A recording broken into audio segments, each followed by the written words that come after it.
Let me. All right, we live, man. We live. So we gonna go ahead and just play a quick jam.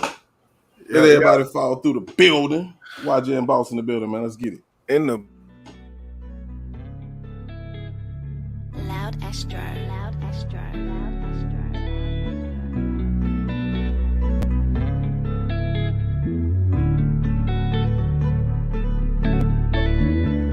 I'm trying to see what you got going on. Somebody done did you wrong. Now you gotta start right back where you started at. And that don't mean that you gotta rebound. Just do you, just be easy, believe me. Baby girl, just do you. Girl, you so beautiful, all the way down to your cuticles. It's stupid this shit niggas do to you. It's a blessing for niggas to view you, boo. These niggas insane, they some Fruity Loops. If I had the chance, I'd be doing you. With my pride to the side, I'm pursuing you. If you taking this ride, I put two on you. If you taking my hand, I'm not letting you loose. Them niggas some bombs, girl, I got the juice. Baby, relax and just focus on you. Your beauty and booty done told me the truth. You may not be feeling this, maybe you do. Girl, you are the reason I hopped in this booth. Shit, you know what a cop gon' do. Comfort, everything stops on you. I wanna lock you down, bring your vibes in the booth. You classic, keeping all eyes on you. And I can give a damn what the guys don't do. See, they ain't realize that the prize on you. When you hit a nigga phone, I'ma slide on through. And my ball and shorts, I'ma slide on too. And you know I'm bringing something you can ride on, boo. Let me be your pilot, I'ma guide you through. I'm trying to see what you got going on. Somebody done did you wrong. Now you gotta start right back where you started at. And that don't mean that you gotta rebound. Just do you, just be easy, believe me. Baby girl, just do you. I'm trying to see what you got going on. Somebody done did you wrong. Now you gotta start right back where you started at. And that don't mean that you gotta rebound. Just do you, just be easy. Peace to the people. Baby girl, just do you, do you. You can't sit around like boo.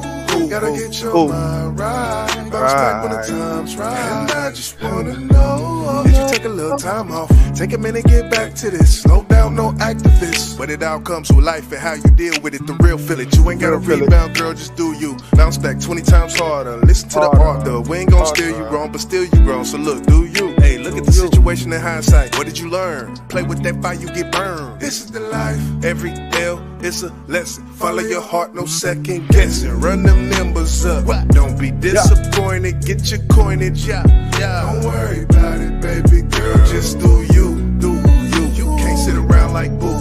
Gotta get your mind right. Bounce back when the time's right. I just wanna know. I'm trying to see what you got going on. Somebody done did you wrong. Now you gotta start right back where you started at. And that don't mean that you gotta rebound. Just do you, just be easy, believe me. Baby girl, just do you. I'm trying to see what you got going on. Somebody done did you wrong. Now you gotta start right back where you started at. And that don't mean that you gotta rebound. Just do you, just be easy, believe me. Baby girl, just do you. Let me relieve all that pressure you got on your mind, girl. You already know you fine, girl. All I really need is some time, girl. I can't keep my feelings inside, girl. No lie, girl. Let me end all of this crying, girl. You say you've been searching for signs. Well, let me put this on your mind, girl. You're precious to me and we destined to be such a blessing to me. Don't you question the G. Godly. Hope and pray that you see I was sent right here. So one day we gon' be.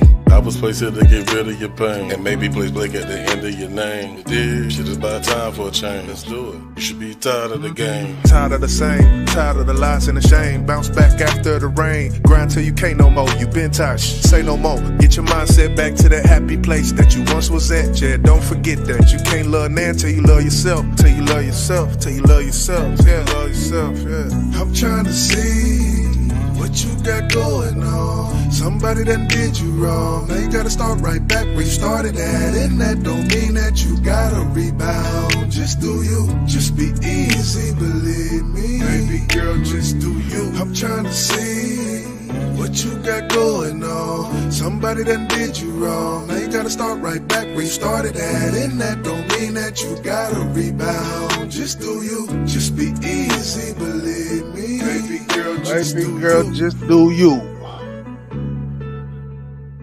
One time.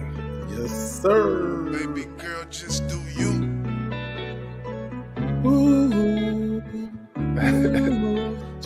I love that shit, bro. Yeah. Peace to the people in the building once again. Once here. again. We are here, man. We are here. What's happening, homie? Not much, man. What's good? What's good? Feels good. Feels good. We back in the building once again, man. Salute to all the ladies in the building, man.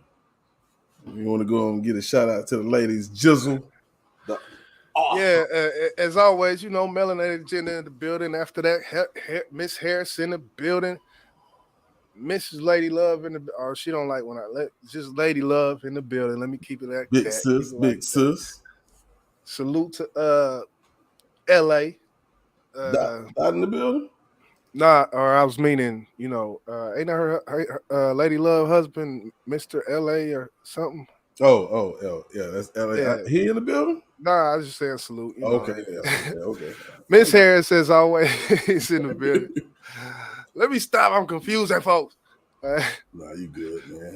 The classic Creole in the building. Good to see you. Good to see you. It's classy. Classic Creole, yes. Yeah. Yeah, so we got a couple things we're gonna touch on today. You know, back to regular scheduled broadcasting. Yes. Thing. Yes. And Lady Love, I think she definitely gonna appreciate this conversation because it originates from her hometown, well, at least her home state.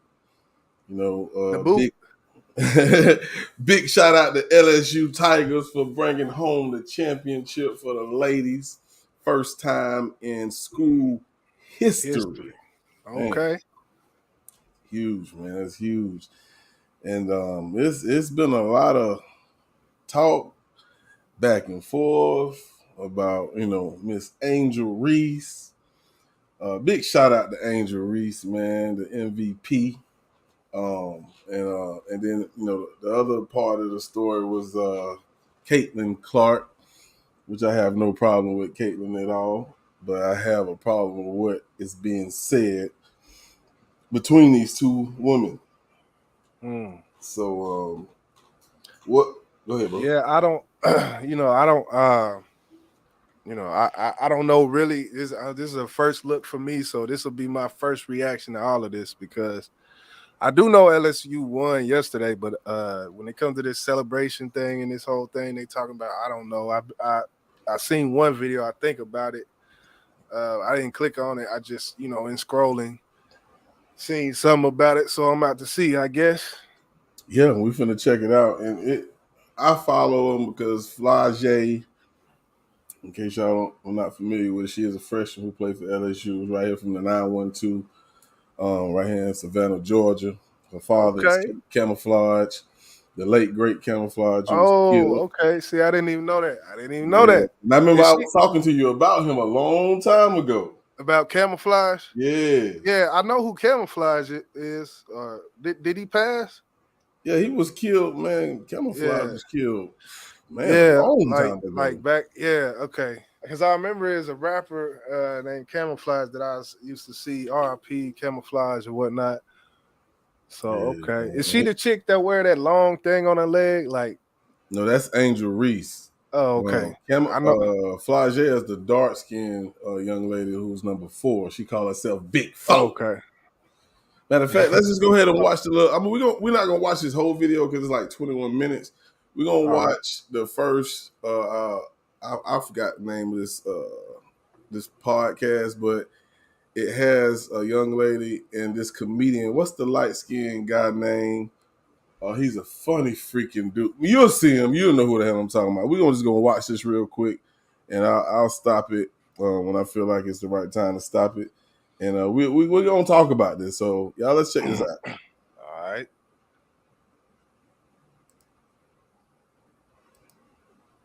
Strictly between its two players, Caitlin Clark and Angel Reese.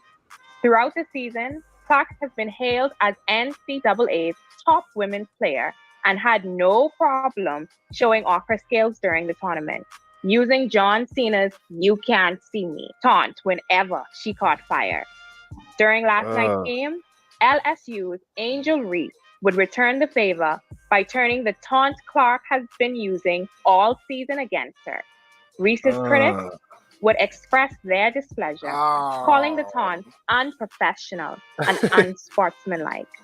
But they didn't have the same energy for Clark, who had been using the taunt all season. Today, Cupcake in the building. we have our comedy hype analyst, Pierre and Capone, calling into the show to give their thoughts and reactions. But first, let's take a look at this clip. Knows a ring is coming.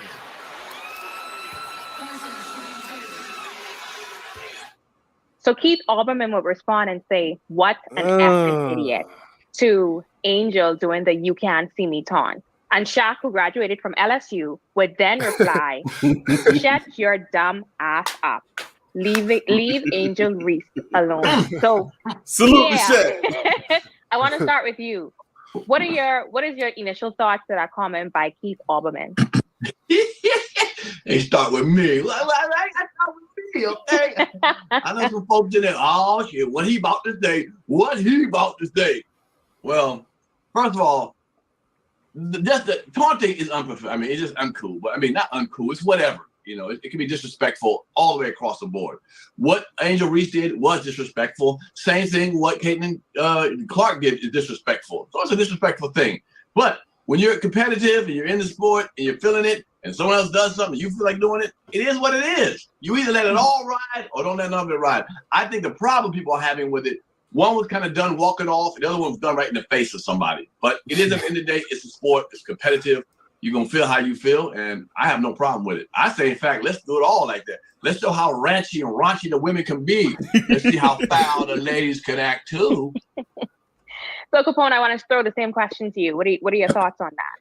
I don't agree with Pierre. Taunton has been out all the time. Matumbo, when you come in his house and he smacked your ball damn near across another arena, he would do, "No, not in my house." And, you know, Michael Jordan and Kobe. Kobe was the greatest with taunting. He had dunked on you, turn around, smack you on the ass, and then look at you and say, "Better luck next time." But it ain't stopping. So taunting has been around for a while. This situation, you know, was good for the goose, should be good for the gander. Damn right. The girl was started it, and of course, my opinion, when a black woman does it, it's a problem. She loved in the building. A problem when you hurt the little white girl's feelings, as Paul Mooney would say. So that's how I feel about it. So, Capone, I'm glad you mentioned the gender in this, because Keith Olbermann would also say, doesn't matter the gender, the sport, the background. You're seconds away from a champion. We gonna pause it right there, man. Keith Olbermann. Like, man. Keith Olbermann, he of course was. I don't even know if he still works for ESPN or not. But if he do, his ass should be fired. I thought he was a Fox News. When I heard that name, I swore it was some Fox News shit. Well, I mean, he originated from SportsCenter. Okay, so that's where it is. I just had it. I had that mixed up, but shout out to D Love in the building. Who else fell through? Nikki New. What's going on? The fam in the building. Hey, we love y'all. That's all I'm gonna say. We love y'all. Thank y'all for being here. Yes, definitely salute for being here. So let me ask you, Jizzle, from what you just seen. I know you wasn't familiar with it, but that's just pretty much what it is. Cut and dry. I don't think you go ahead. Now, I just want to say this: what Pierre said, versus what the other brother said. Pierre didn't understand why old boy disagreed with him, but we'll get to that in a second. But what's your thoughts on what you just said?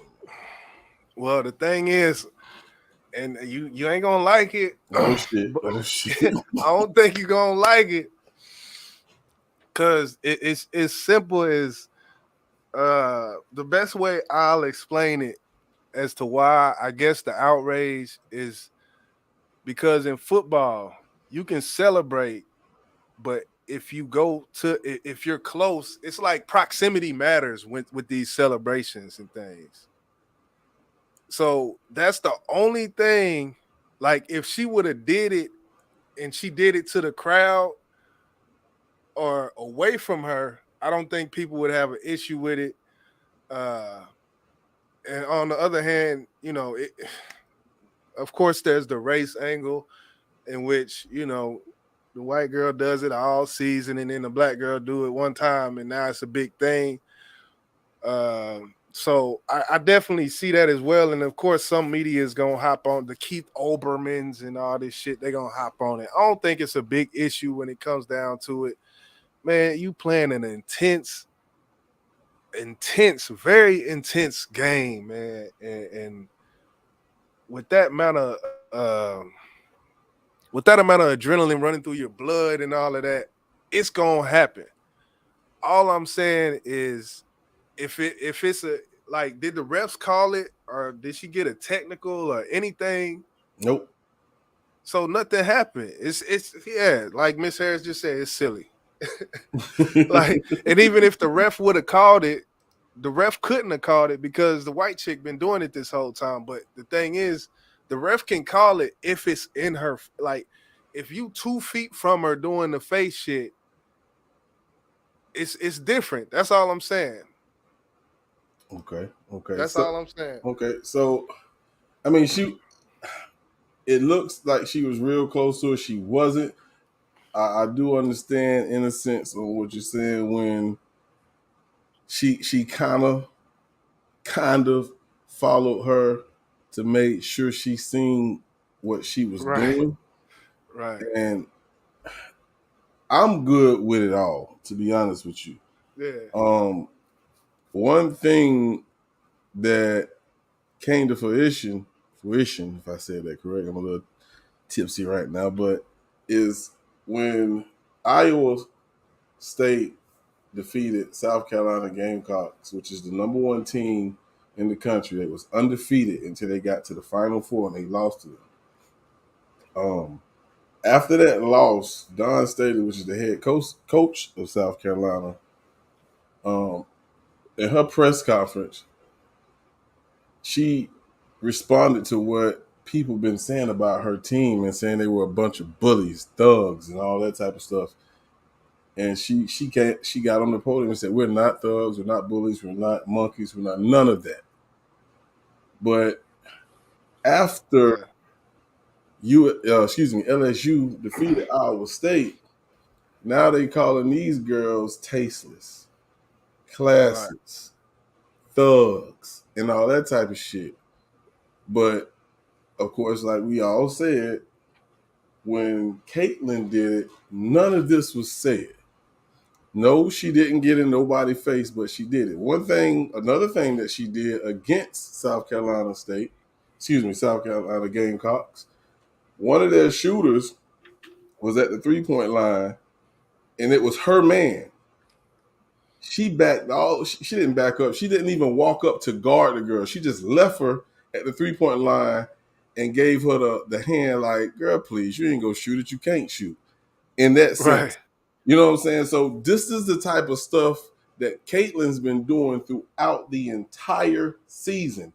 Nobody said nothing. And I don't think nobody should say nothing. And that's why, in return, I don't think nobody should say nothing for this one thing here. Okay, cool. It's like I'm just breaking it down from a kind of like an analyst of sports in general type of thing. But yeah, this should deserve no outrage. It's like, yeah, like what Miss Lady Love said. This ain't daycare. This ain't daycare. And they try to make it tasteful for family. They want a family show, but I mean, just the handset. It's not like LeBron James when he, went in for I forgot if he dunked on somebody and then grabbed his nuts and ran down the court. Like, we not dealing with like it's not that, man. It's not that serious. Like niggas have done some wild. Niggas been wilding on this basketball court, man. And yeah, some of that might deserve a fine. Like LeBron, I think he got $25,000 fine for that shit. But this here, I don't think it deserves a call. And if it wasn't called on the court, it shouldn't be called after the game is over on by an analyst or any of that. So yeah, big shout out to The Lioness in the building. What's going on, Big Sis? Lioness is in the building. I dropped the link just in case anybody want to get a opinion. I feel like it, it's proper because it's about women. And speaking of women, I think, let me ask you this, Jizzle. Would you think right now? I don't even know if the men's game was played today. I don't know if it's still on, but would you think this would be a big issue if it was men that we're talking about? Nah. We see, like, what goes on that court. What goes on that court, man. I think it's like we hypersensitive when it's women, and for one, it's a black woman and a white woman, and so the whole, it's a lot more into it. But once it get on that court, man, you one skin color. You basketball. That's your skin color. So Larry Bird used to do the same shit. Larry Bird did it. Jordan did it. Jordan was one of the rudest motherfuckers in the game. He would call you a whole nigga. You old bitch. You know what I'm saying? Kobe did the same. Kobe would dunk on you and pat you on your ass like, yeah, good. And try next time, buddy. You know, I think what people tend to forget, this is a sport, just like you stated earlier, man. Adrenaline is rushing. For one, they have been really on Angel Reese ass saying that, she's ghetto. And I'm looking for this interview that she did after the game, and if I can find it, I want to play that because she got my respect because I want to find. I don't even want to say what she said. I just want you guys to hear it because she gained so much respect from me and what she said. Let me see if I can find it. But go ahead. And for the ladies, man, when it comes to the sports, it's like the thing is like you mentioned to me that you don't really, the WNBA you don't really follow, but the college you do follow more kind of than the WNBA. And I don't know. I was wondering, I guess, why that is, but I don't know why the WNBA doesn't. What if you could do SEO smart? Is it because the athleticism level is not at the level of NBA? The reason why people don't tune into it as much, or I don't know, the availability of it. I don't know. Yeah, it's hard for me to even answer that question. I don't know why I never watched WNBA. I love to watch women play college basketball. I think it's because, for one, they're not playing for money, and I know that sounds so messed up because the men are, and I watch the NBA. But it's just beautiful to see these young women compete the way they do. You know what I'm saying? But maybe I should start watching the WNBA. I don't know, but I just love watching the women play college basketball because it's different from the WNBA for me. I don't know. It's weird. I can't explain it, but I want to play this. I think this is the interview that she did. I could have sworn she was at the podium when she had this interview, but she might have said it here as well. So y'all check this out real quick, and I think this is the one. Hold on. Miss Lorraine in the building. To start this game, how did this group come together in the locker room at halftime and really come together in the biggest moment to win this national championship? It's no one-man show around here. When I go down, the next man is up every single time. Every time I go out or Alexis goes out, everybody always comes and steps up. Samaya came in as a freshman. Everybody from the bench. Jasmine Carson, are you telling me 21 points in the first half? That's what we needed from her, and I'm super excited and happy for this team. I've watched you all season long. Your leadership, you hold your teammates accountable. Sometimes it's hard conversations. How have you led this group to a national championship? Hey, my teammates take constructive criticism. I get on them, they get on me, and it's all positive, and we know we're just trying to get each other better. So this team is just amazing. We built each other up from the summertime, and I'm so happy. Kim said you have so many different personalities, and it took a lot of different ones to get here. When you're celebrating, that's and you camouflage, guys realize that this is within your grasp, what did you say as you came together? Breathe and believe. That's all we did all year. Just take a deep breath and just keep believing in each other. Nobody thought we were going to be here. Nobody. As long as we believed in each other, I don't even know what to say right now. I'm just so happy. All that mattered is you believed you could be here, Angel. Thank you. I appreciate you, Holly. Okay, that wasn't the one I wanted to show, so we'll keep pushing, and if I find it, we'll play it. But I'm gonna just go ahead and just put it out there. She said she's doing this for girls that look like her. You know what I'm saying? And one thing I will say is I got a lot of respect for the head coach. She allowed these young ladies to be themselves. You know what I'm saying? She doesn't say don't do the TikTok videos, or she don't get on to Flage because she's a rapper and she loves doing music and she's putting out videos here and there. She let them be who they are. Right. You know what I'm saying? And what Angel was trying to get across was I don't fit in the box that you're trying to put me in because that's not who I am. Allow these kids to be themselves. Right. And if they're playing sports, let them be competitive.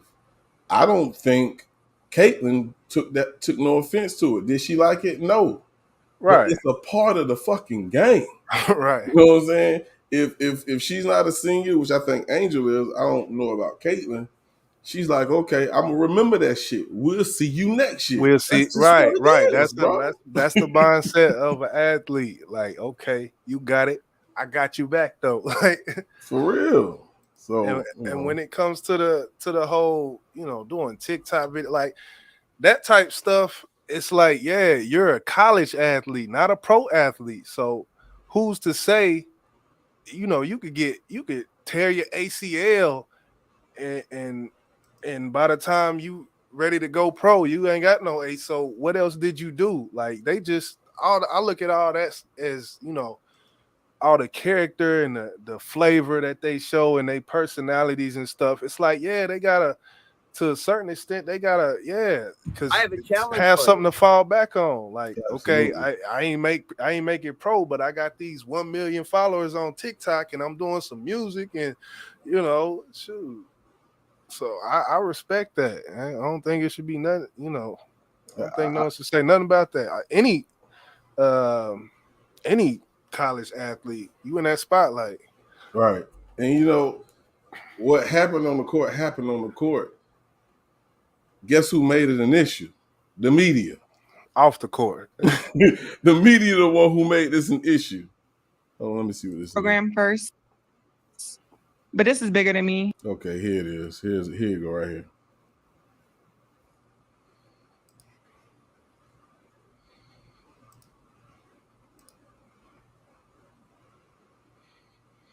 I mean, I had so many goals coming into LSU, but I didn't think I was going to win a national championship within my first year at LSU. I mean, I'm just happy for this team. Coach Mulkey, I appreciate you. Can't thank you enough for giving me this opportunity to play under you and get better, and I'm just happy right now. Going to take a question to our left. Maggie Hendricks from Bally Sports over here. I have 2 questions for you, Angel. One, are you going to get a new crown? Are you going to upgrade it? This one right here, you this. I mean, I don't know. I'm NIL. They might get me right. We gonna see. Okay. And then my other question, if I can open my phone. Choose your words wisely, right there. You grab your teammates' heads and talk to them especially when you're on the bench and they're coming off and they played well. Saw you do it with both Jasmine and Alexis. What are you thinking in those moments? What do you want to get through to them? Just staying confident, whatever's going on, especially when I'm on the bench, I'm seeing things that they might not see on the court. So just trying to help them and keep them confident within the game. This is right here. It might be it. Hold on. Made the difference today. Yeah, no, this wasn't about me. This is all about the supporting cast. Everybody has played a role all season. And tonight, just coming from the bench, Jazz, Poa, Samaya, they came and stepped up and played big. I mean, they didn't, for Jazz, she probably didn't want to go out as a senior, go out the wrong way, and she wanted to win. So she did whatever it took to win. And Poa played a great job coming in when Alexis was in foul trouble. And then Samaya, as a freshman, just getting big rebounds, being aggressive as well as she can. And who I was. The narrative, I don't fit the narrative. There you I go. don't fit in the box that y'all want me to be in. I'm too hood. I'm too ghetto. Y'all told me that all year. But when other people do it, y'all don't say nothing. So this was for the girls that look like me, that's going to speak up on what they believe in. It's unapologetically you. And that's what I did it for tonight. This was for it was bigger than me tonight. It was bigger than me. Twitter is going to go in a rage every time. And I mean, I'm happy. I feel like I've helped grow women's basketball this year. I'm super happy and excited. So I'm looking forward to celebrating in the next season. That's what one thing I will say is that this is the most talk I've heard about collegiate level women's basketball in a while, you know. So just that in itself and for that program. So yeah, this is the most viewed college Final Four in history. They scored the most points in any college. What was the score? 102 to 85. Okay. The highest score that was ever had was UConn, and they scored 93 points. So but was they playing defense though? Because you know a lot of times in the NBA you would get 124 versus 130, and them niggas be sitting back drinking lemonade when the ball go up. well, of course this is for a national championship, so they was all getting it all. So okay. I think that the biggest thing in this game was the amount of threes that these young ladies was hitting, bro. That Caitlin, I think she hit like maybe 5 threes. They had LSU had a girl come off the bench, hit 5 threes. She was 5 for 5. Damn. In the first half, hit 21 points. You know what I'm saying? Right. But you know, I think what we saw was good for the women's sport, and I think they shouldn't be treated different. I don't think they want to be treated different just because of their gender. You know what I'm saying? If men can talk shit on the goddamn court, why can't they? Man, don't separate them. You know what I'm saying? Or, you know, put them on the island like they can't be who they are. They can be. Shit. Right. They playing for a national championship and potentially to go pro. Let them do them shit. And it's entertaining. At the end of the day, it's entertainment, man. It's entertainment. So, you know, I respect it. I definitely respect it. What was your thoughts on Keith Olbermann's comment though? He called the girl a fucking idiot, bro. Yeah, it sounds like some pent up. It sounds like some pent up anger. I don't know if his wife maybe not been doing what she's supposed to. It sounds like some pent up. Like he got some things to deal with. But yeah, just to call, NFL, they have whole thought out. Like when I get a touchdown, I want you number 24 to run over there by the field goal post, and then you're gonna put your leg up and then get down in a position, and I'm gonna jump off your knee, and then the other player's gonna fall down. Like they do all this in NFL, man, and it's accepted as long as you don't do it, right in front of them. It's celebration, man. It's entertainment. That's the part I think people missing, man. Keith Olbermann and shit. That's the part he's missing. It's entertainment. It's ratings. It's all of that. So take it for what it is. And this is a 20-year-old young lady. You saying this about a 20-year-old kid, bro? Somebody ought to slap the fuck out of Keith Olbermann, bro. For real, I'm glad Shaq stood up and said what he said. Shut the fuck up. I bet you won't say nothing around Shaq. Say this. And Shaq's daughter, I think, will be playing for LSU. Yeah, that was his college, I think. Yeah, his daughter, I think his daughter is going to that school, I believe, if I'm not mistaken. Oh, okay. So I bet you Keith Olbermann wouldn't have said that if that was Shaq's daughter. I bet you he would. Yeah, he probably trying to get his little podcast off the ground or something. I don't know. Who knows? Probably. Yeah. Nikki News say people can say whatever they want. She's prime for corporate deals. Absolutely. Ms. Harris said there's some little black girls saying I want to be like her. Damn right. Shit. And we got and that's the thing. It can be a thin line. When she was talking about when it comes to, all year they was saying I'm hood and I'm this and I'm that. like it can be kind of a thin line depending on where you go with it. Like with the Ja Morant situation a couple weeks ago. What was your thoughts on that whole? Man, you know what? That was one of the things I did want to touch on too.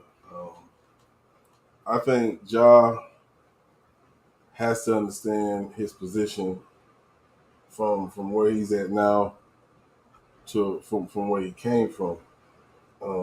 He don't owe anyone nothing.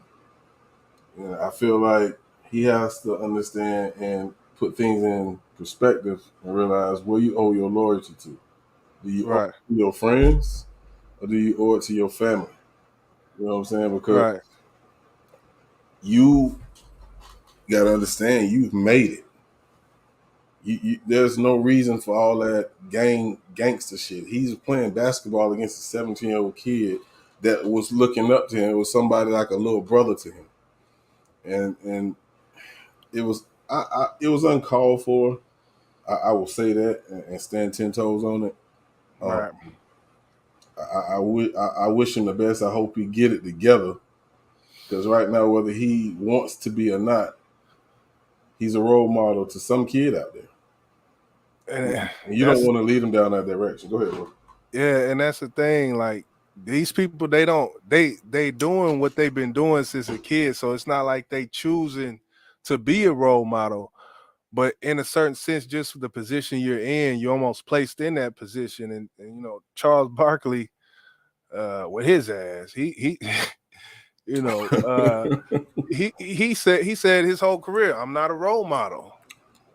I'm not a role model. He made it clear. I'm not a role model. I never was a role model. I didn't want to be a role model. I played basketball. Like, so, but when you get to that star level, because, you know, Charles Barkley, he was big, but he wasn't LeBron James. Let's just, you know. Right. And I think Ja Morant, even though he's not a, you know, he's not, I don't know how tall Ja Morant is, but when he playing, he looked like he about 6'4", 6'3".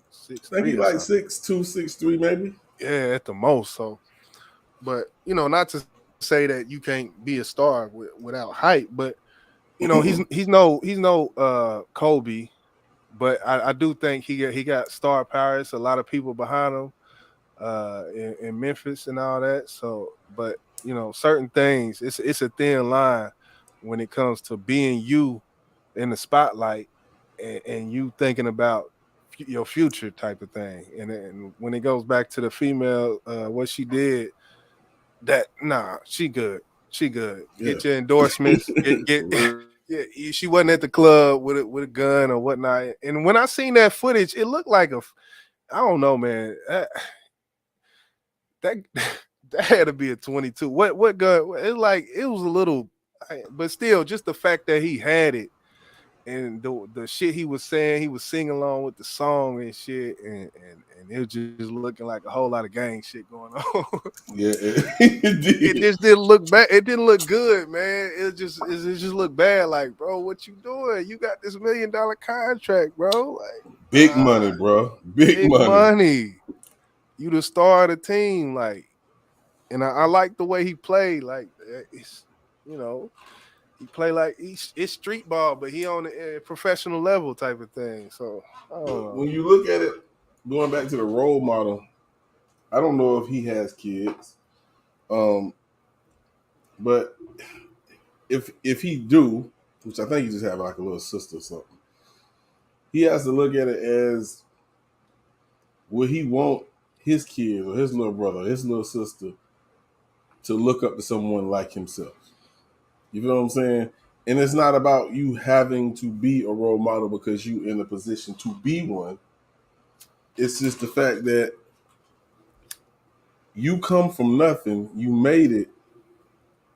You should be grateful of what for one, God blessed you with these talents to be someone who can play on the stage that you play on and make hundreds of millions of dollars and get all kind of endorsement deals. That's a blessing that other people would not take for granted. And I think when people get in these positions, I think some of them forget where the fuck they came from. Me personally, let that have been me. You You know what I'm saying? Come on, Let bro. hold on. Let what it be you. Let me being the person who made it in his shoes.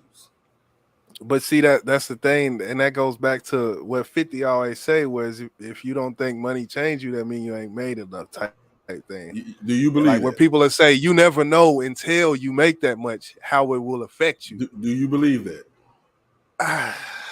Do you believe that? You know, and that's the thing. But I do one thing I will say. All right, to answer that question, I would hope. All I can do is hope because I don't know. I don't know if I had that much.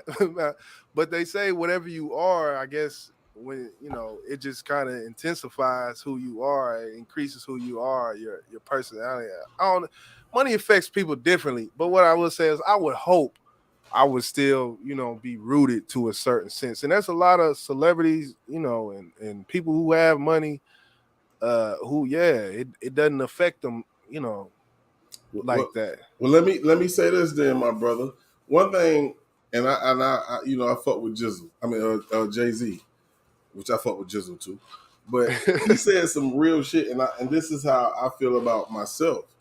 He said, once you get money, people say you change.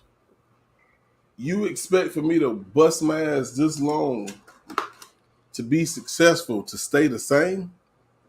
You got life fucked up. Now, the change that should occur once you obtain the success, and it doesn't stop there because you're still trying to reach. That should never be an end goal. Let me just put that out there. You can't do the same things you do or did when you was broke. You can't move the same way you move. You can't be around the same people. You know what I'm saying? I agree with so that type of change is needed and necessary. If you don't, you will find yourself in Ja Morant situation every fucking time. You know what I'm saying? Now, when it comes to what 50 said, if you don't change, you maybe haven't reached that level of success or that type of money. I don't know what the fuck he meant by that, but if he meant the same thing than Jay-Z, then yeah, I agree with him too. But if your change is to shit on people, then yeah, that would not be me. That's not me because I'm humble. The manner of change. I see what you're saying. And that kind of wanted to read Cupcake said, money is loud, wealth is quiet. Either way, having what others don't make you a target. You gotta watch you move. That's kind of it boils down to that. Watching how you move when you got a certain amount of money. It's just point blank simple. Right. Ms. Harris say the men playing basketball are not role models. They're doing all kinds of foolery. And you really can't even lock it into sports. You can't lock it into basketball. You can't even lock it into gender. Right. You know what I'm saying? That the people who's making all type of money are doing a bunch of fucking foolery, men or women, sports or entertainment. You know what I'm saying? So you really can't lock it into sports or gender. That's my opinion on that, Miss Harris. Let's see. D-Love say, look back at Allen Iverson. It comes down to choices, in my opinion. Practice? You talking about practice? You talking about practice? I love AI, man. That's my dog, man. But yeah. So that's my take on Ja and the women. The women, man, they listen. It's a new day, man. It's a new day. But yeah, man. New in the building. What up, New? What up, homie? Best example to me is Nipsey Hussle. Exactly. Nipsey was trying to give back to his hood.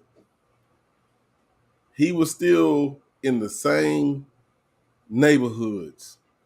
Nah, it can't go like that. It can't go like that. Unfortunately, that's why I always say the fame. I don't want that. I don't want the fame.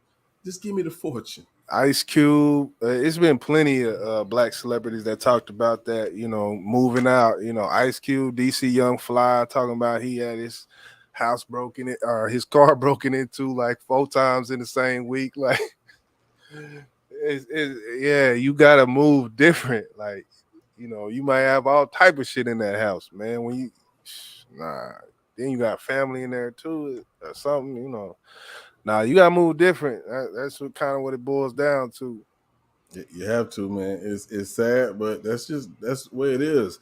You know, Boosie said it best. You can't hang around the same dudes that you was broke with.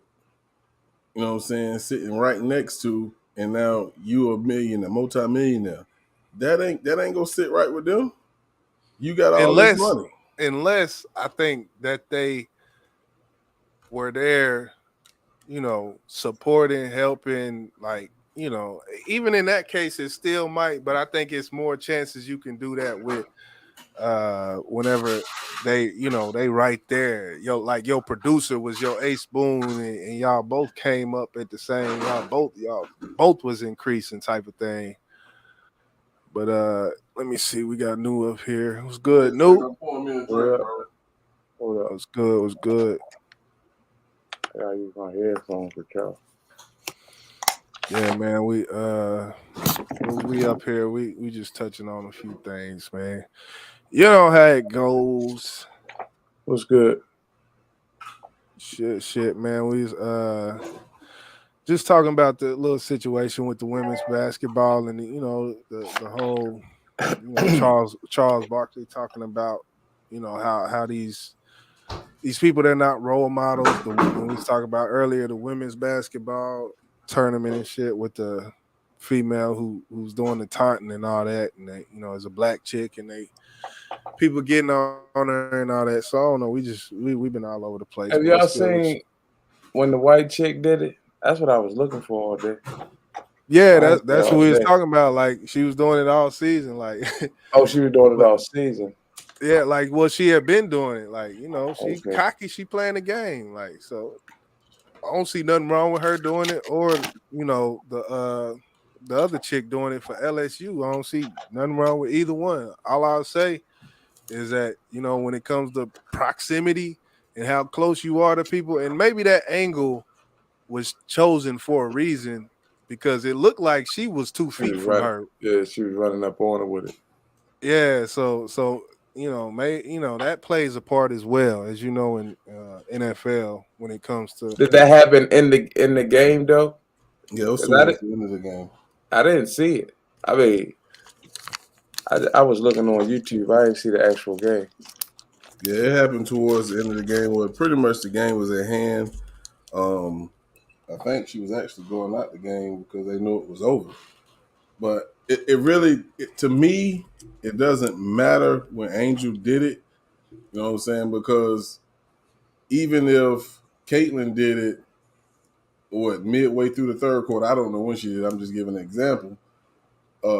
She did it because what she was doing at that moment in time of the game, she was beating somebody's ass, so she was shining on them. Angel did it when she knew the game was over. That's her fucking choice. You know what I'm saying?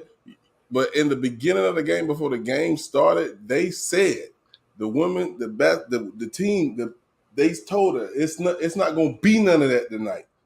You ain't gonna disrespect us like you did our conference, partners, which is, South Carolina's in the same conference that they in. They still got love for them. You ain't finna do our conference like that. And they told them that. And they went after her ass the whole game, even though she still scored 30 points. But it is what it is. Yeah.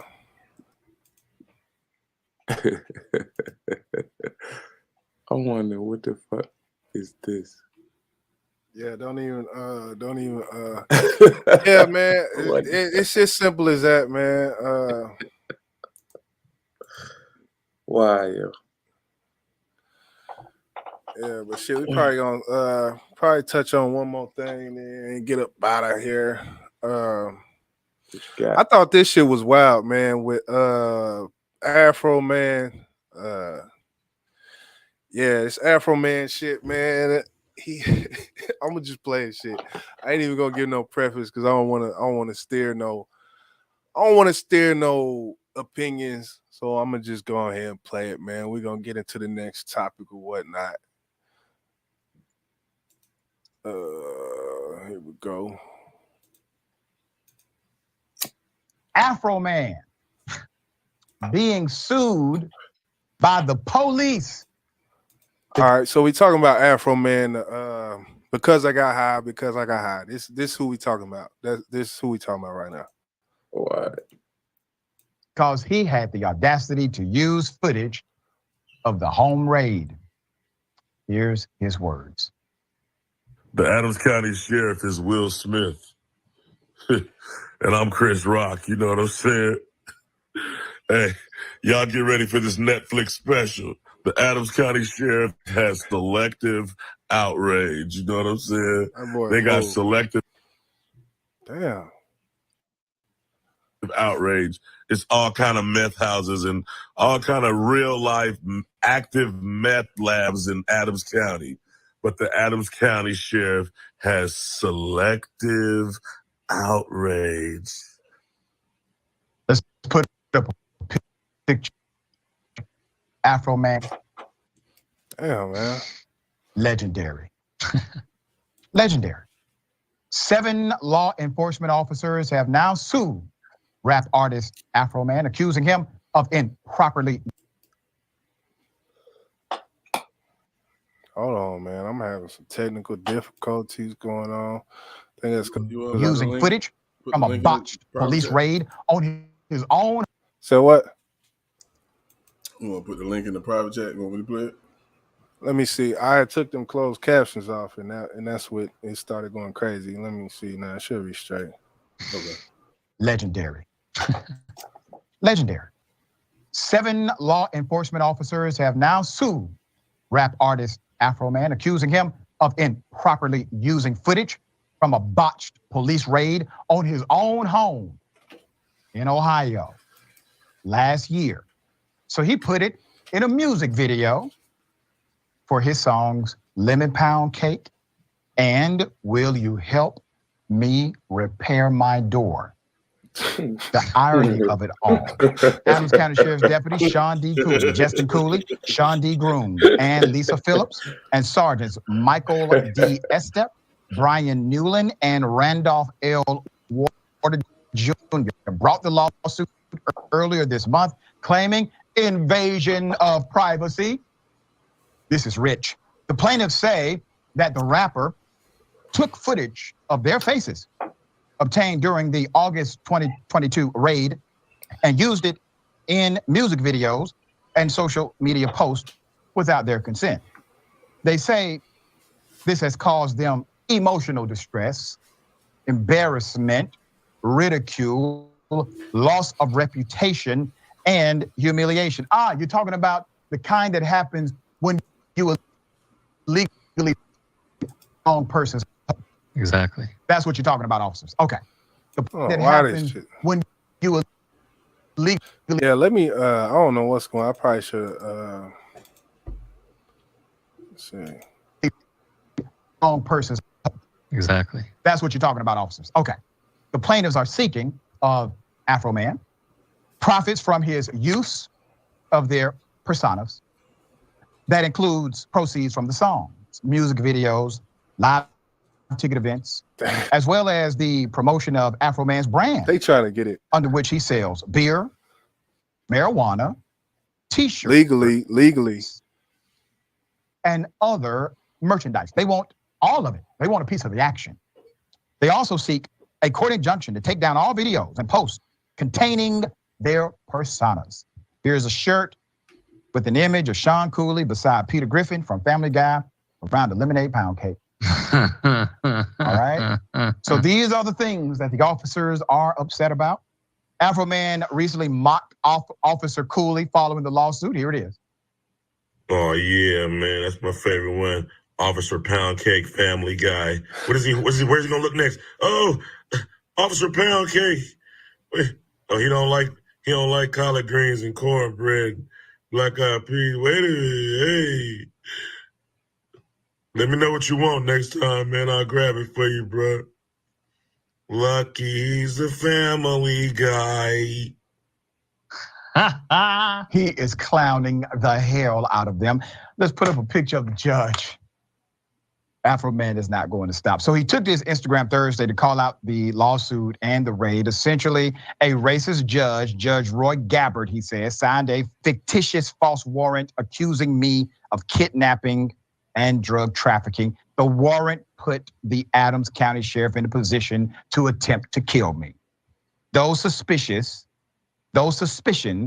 turned out to be unfounded, though, and the raid failed to turn up probative criminal evidence, so no charges were filed against Afro Man. Afro Man continued, after the Adams County Sheriff burglarized, vandalized, and destroyed my property, they became thieves and stole my money. They lost their right of privacy. My house is my property. My video camera films everything on my property. They became my property.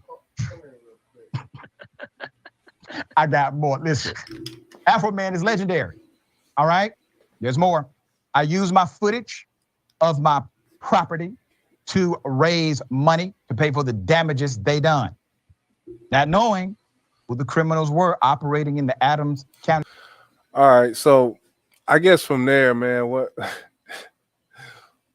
any thoughts, man? I don't know. It shit seemed crazy. It seemed wild to me. Seems like he got a valid point. Like, hey, they became his property. You know what I'm saying? So if that footage that came from his cameras, right? It was home video, home security cameras, and he Did put you it. see that house though, bro? It wasn't like it was a crack house. Right. You know what I mean? Like it was a nice house. You know what I mean? Right. Come on, man. That's that man's shit. How the fuck they gonna sue him? No, but you gotta think like this, and the police are stupid because they got body-worn cameras. Yep. And they put that shit out there. They put faces out there. Only faces they don't put out there are kids. Right. I guess I don't know. So the only thing what I see, I don't know the legalities when it comes to putting it in a music video and it being monetized and making money. See, that's the thing. Shit, I mean, YouTubers do it too. Like, say what? YouTubers do it. That's true, and it's public. I don't see how it's not public. Right, you can take a camera. You know, YouTubers be fucking with the police at the police station.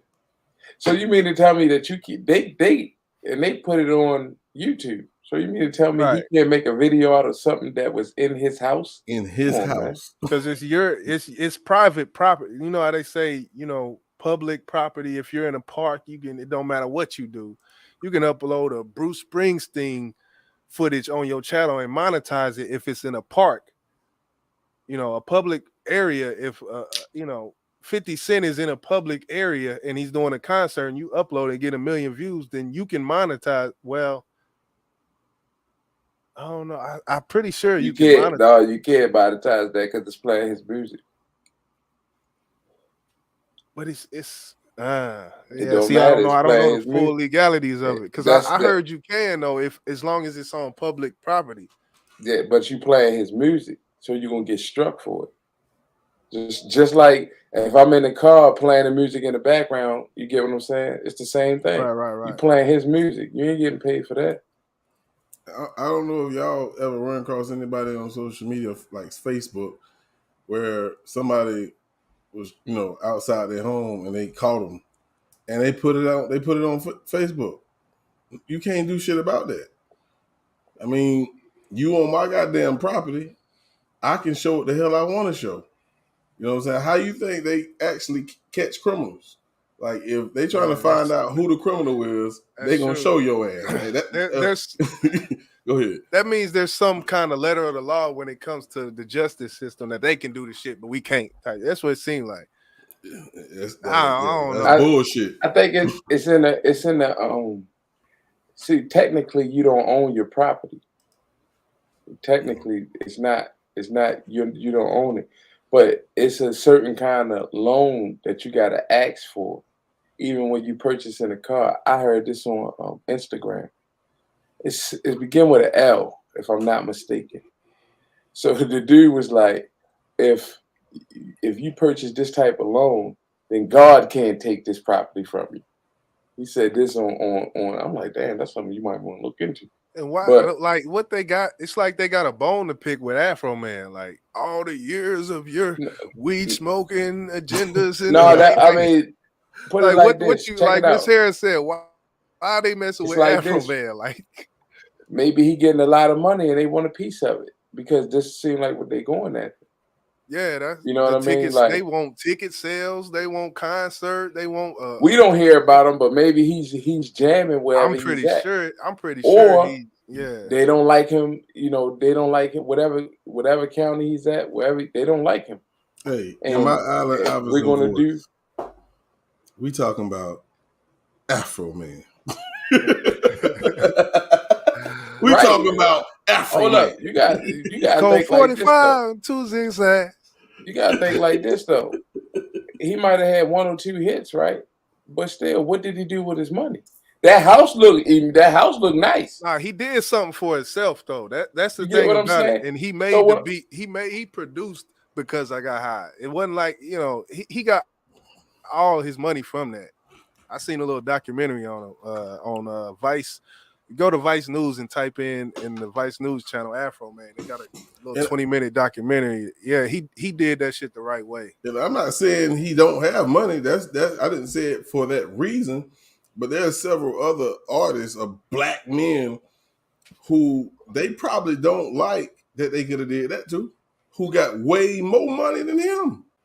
Yeah, and they probably next. And he probably, to hit to the police, he probably in some county that got, 200 people by the grace of God living in this county, and that's kind of what it seemed like. Like he just where he's at, and the judge got a bone to pick with him, and the DA and all that shit. Because how did they even get a warrant in the first place? That's what I'm trying to tell you. Like that, when you just get a warrant out of nowhere, you're not wanted.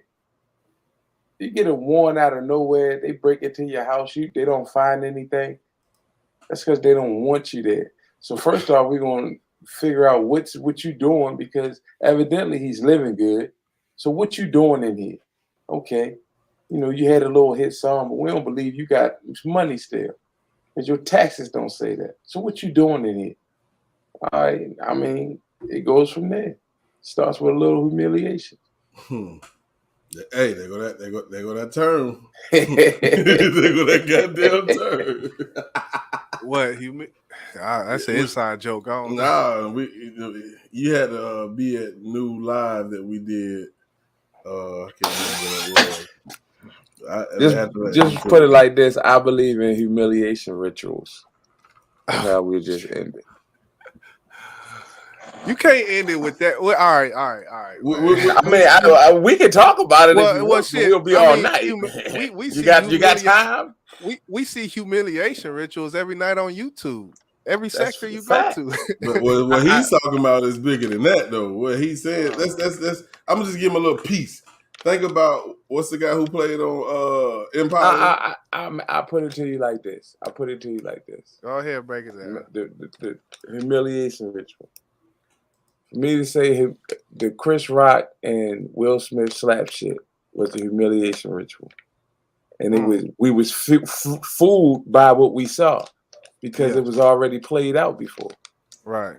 So, I mean, it is what it is. Chris Rock gets humiliated, and next thing you know, he gets a show, he gets a couple of dollars, or he gets a contract with Netflix. You just gotta watch. You just gotta watch. Hold on. Hey, new man, you got the video, man. Please play that shit because I want them to see that shit, bro. Nah, but hey, didn't Chris Rock just come out with some shit on Netflix? Yeah, he did. That's what I'm saying. Yo, YJ, bro, I swear to God, what you saw with Chris Rock and Will Smith, dog, the exact. Do you got the video, bro? I'm looking for it. Hold up. Man, please play it. I'm gonna just shut up, man. This shit blew my fucking mind, bro. This shit blew my. I was like, you gotta be fucking kidding me, bro. As why he played, I'll play this until he. Okay, go ahead. In the sheriff's department, I gave them humorous nicknames. I am a law-abiding, tax-paying citizen. who was violated by criminals camouflaged by law enforcement. Oh, And now a damn. statement from my attorney, Anna Castellini. We are waiting for public records request from Adams County. We still have not received. We are planning to countersue for the unlawful raid, money being stolen, and for the undeniable damage this had on my client's family, career, and property. And see that a lot of the times when a lot of these topics come out and things like Cupcake mentioned one thing about a lawyer doing a breakdown of this, and that's one thing I watched with the Young Thug. You know, it's certain lawyers that have YouTube channels. I don't know how that worked, but I guess they got bar credentials and they got a YouTube channel at the same time. And they, you know, so they be breaking this shit down type on so you can kind of get a essence of it from a legal standpoint. Right. So I kind of would want to see that on this case, but you want me to keep playing it? I mean, it's up to you. New guy, I think he got a video at the bottom. If you want to. Oh, is it down there? Oh, okay. I didn't even see that. I was on the other tab. All right, we gonna kind of shift gears, man. Yeah, we just gonna shift gears for a moment because I want y'all to see this shit. This shit gonna blow your mind. Hold on. It's on the big screen. Oh, okay, you already got it. All right. Yeah. Go ahead, Nick. Everyone having a good time still. Nice. Man, everyone really does look great tonight. Jeremy, I saw you on the red carpet. Looks like you lost those last few pounds. Angela, looks like you picked up that bit of weight Jeremy dropped. Could have been a carrot in that dress, but I guess you brought pumpkins back in season tonight. Good thing there's no fairy godmother around. You'd be carting Cinderella off to the ball. Oh, what's this? Elijah taking the stage.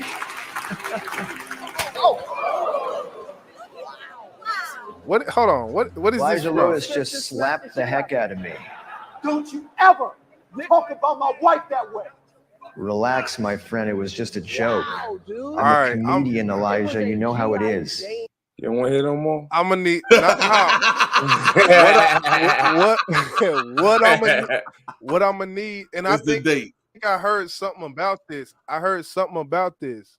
But what I'm gonna need is this.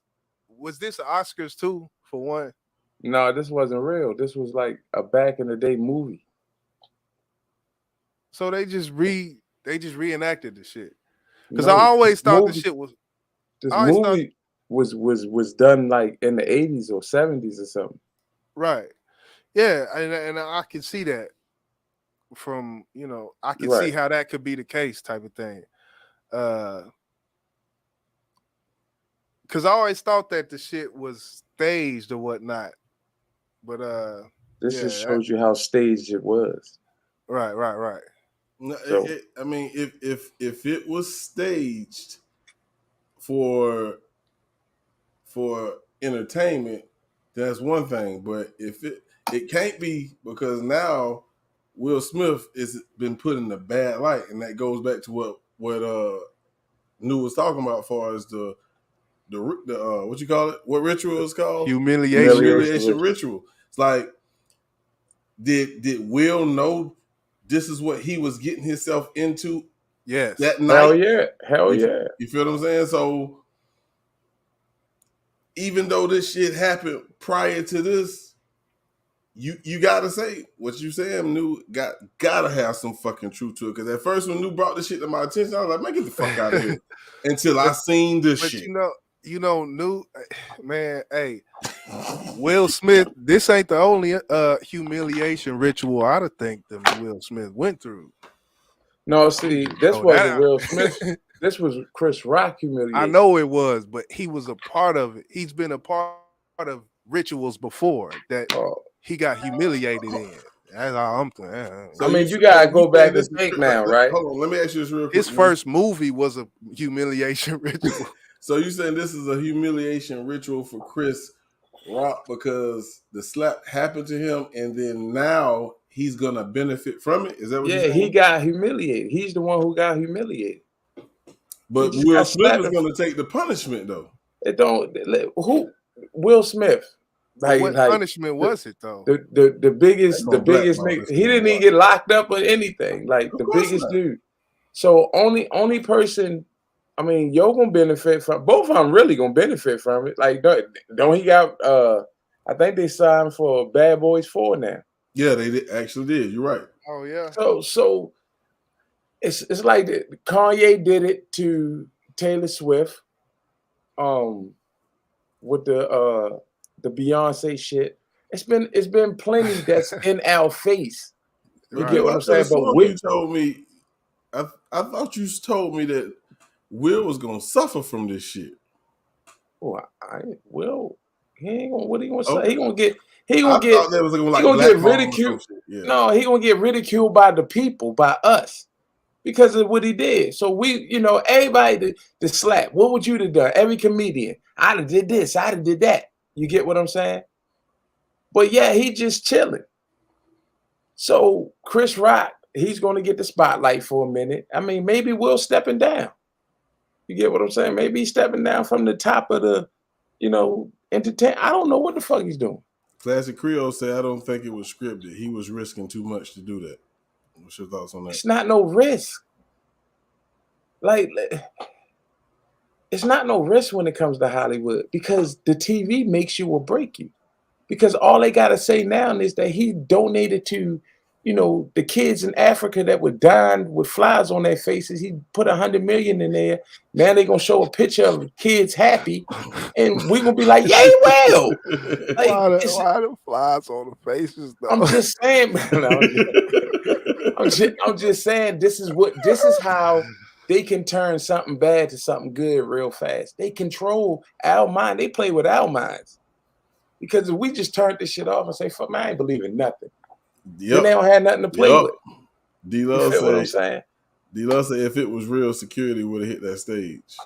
Facts. Yeah. That nigga was able to smack that nigga and walk back and sit in his seat. And then get a big ass award after that. Now I mean, the award was already planned anyway. Right, but he still. Yeah, that's true. He should have been With hauled all off to that jail shit, the somewhere. Oscars and all these Emmys and shit, I don't put no stock in that. Like, man, yeah. What's the music one? Miss Harris. Grammys, yeah, and all that shit. I mean, are you talking about Chris Rock? Miss Harris, she said, didn't he get $4 million for that comedy show? yeah, I think that's who she talking about. I thought he got a contract with Netflix. Or he probably got to do a certain amount. Then, if he got a contract, he got to do a certain number. Like how Chappelle, he had to do a certain number of shows or whatnot. Oh, D-Love, speaking that real, she say, tell your vision. Okay, D-Love. Spit exactly that what it real. But that's crazy that, when New showed me this shit, the shit blew my freaking mind because, we were really on Jussie Smollett. And he was saying that that was that show, yeah. He's saying that was one of those humiliation rituals. And my point that I was making to him or asking him was like, if the higher ups didn't have nothing to do with that, he was sacrificing, humiliating himself, hoping he get accepted. That's a fucking big sacrifice, don't you think? Because if he wasn't a part of their bigger plan, then why in the fuck would he risk that shit? Even though he may know what's going on behind closed doors. Because people got away with it before, bro. Because it was successful, but he got caught. He got caught. That's what I'm saying. So when he get caught, they don't want nothing to do with you. Yeah, fuck that. You too stupid to even fucking pull out a script, dumbass. You get what I'm saying? So now the question to go back and think about is, how many times have we been duped by actors and dumb shit like this? I think a lot. So I go to people like Bill Cosby and R. Kelly. You get what I'm saying? Like, it's easy to believe when people come up and say, oh, he did this to me. But what I always tell people is, you wasn't there. You don't know what the fuck happened. You know what I mean? We got a lot of things saying that people were dropped off, or like he said, like y'all just think I got people just trapped in my basement. Like, yo, what the fuck? This my career y'all messing with. His passion in that interview let me know that he was being lied on. So, all right. So what about that? You and see when you say R. Kelly and you mention the interview, the one part of the interview that everybody remembers. What did he say? He basically did the OJ on it one time. If I did such and such. I forget, man. Never mind, man. I know they said if I would have did it. Oh, you talking about during the Gayle interview, that nigga was saying some wild shit, man. I'm gonna go back and watch it because I never watched. He was saying some wild shit in that Gayle interview. Yeah. Wow. Like, man, bro. Now this is what I'm saying. Just hear me out. I'm not saying, I mean, a lot of people, the first thing they bring up is Aaliyah and the little girl he pissed on. Mm-hmm. What I say is, I always say that. That nigga knew speak blunt. He didn't. I mean, that's like what he did. What did he say? Hold on. Hold on. Players want to play, ballers want to ball. I don't want to do none of that at all. I want to piss on your. All right, let's go. That was that Dave Chappelle remix. Yeah, I remember that. I remember that shit. Damn.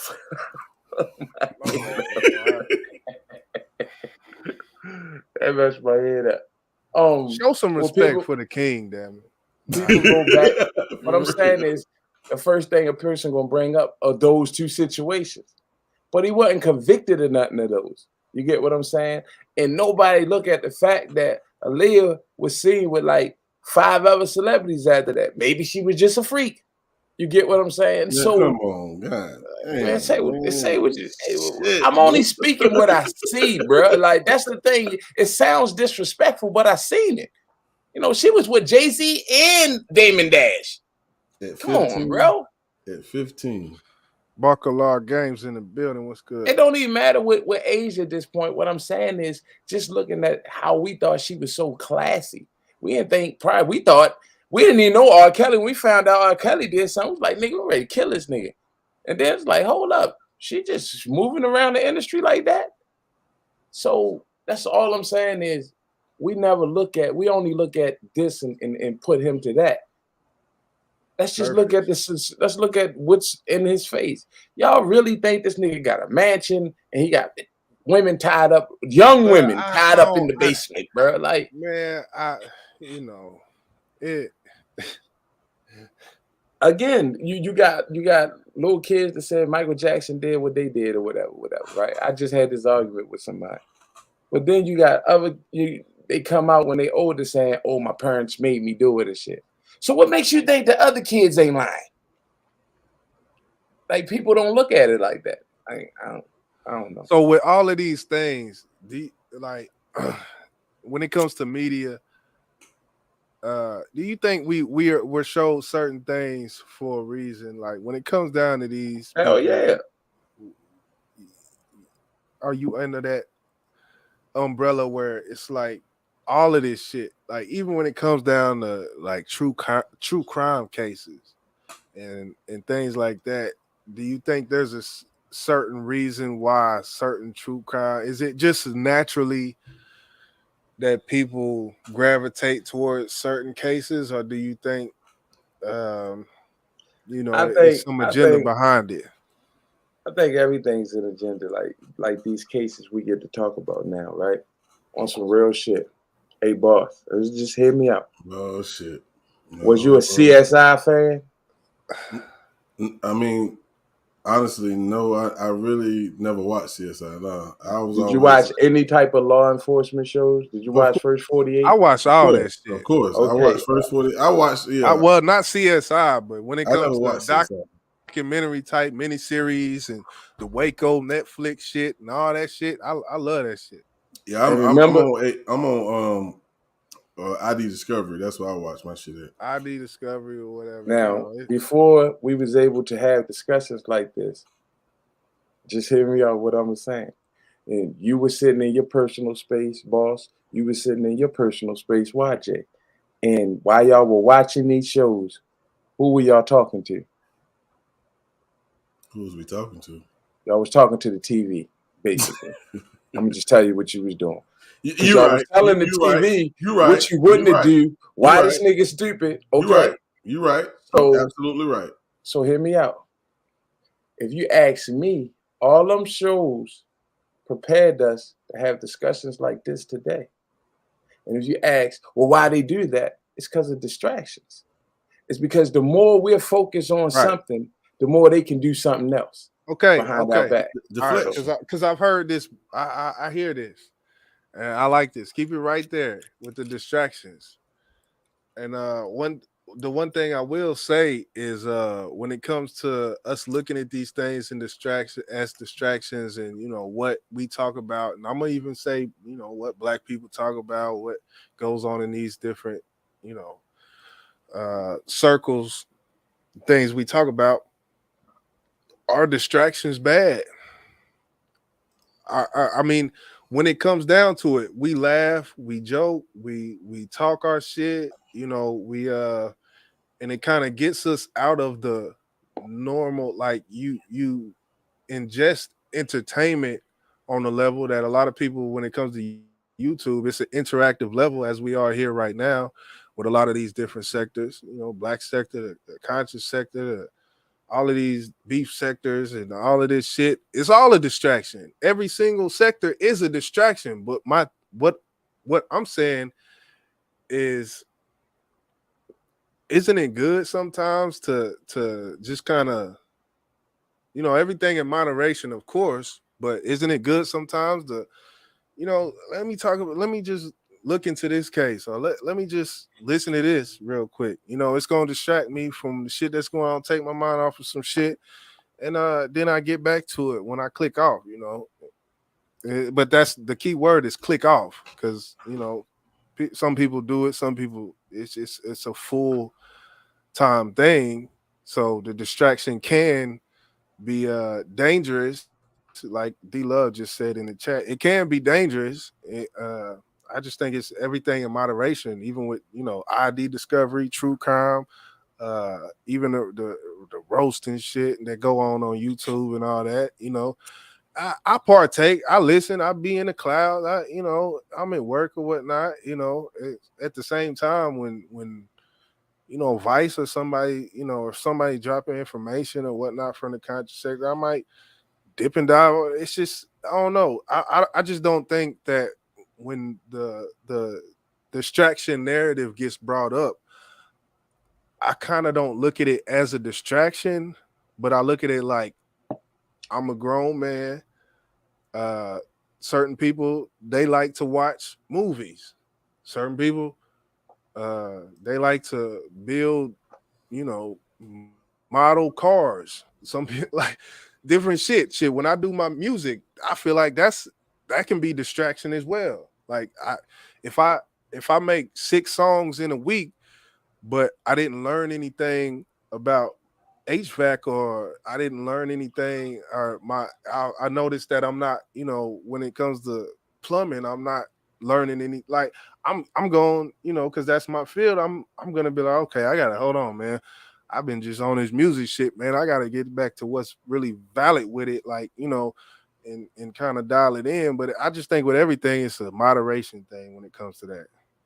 So my response to that, YJ, is, why do the distraction has to be something that has to be negative or tragic, or where someone lose their life or a kid go missing or something like that? Yeah, see that? When you brought up music, that's the perfect distraction for us.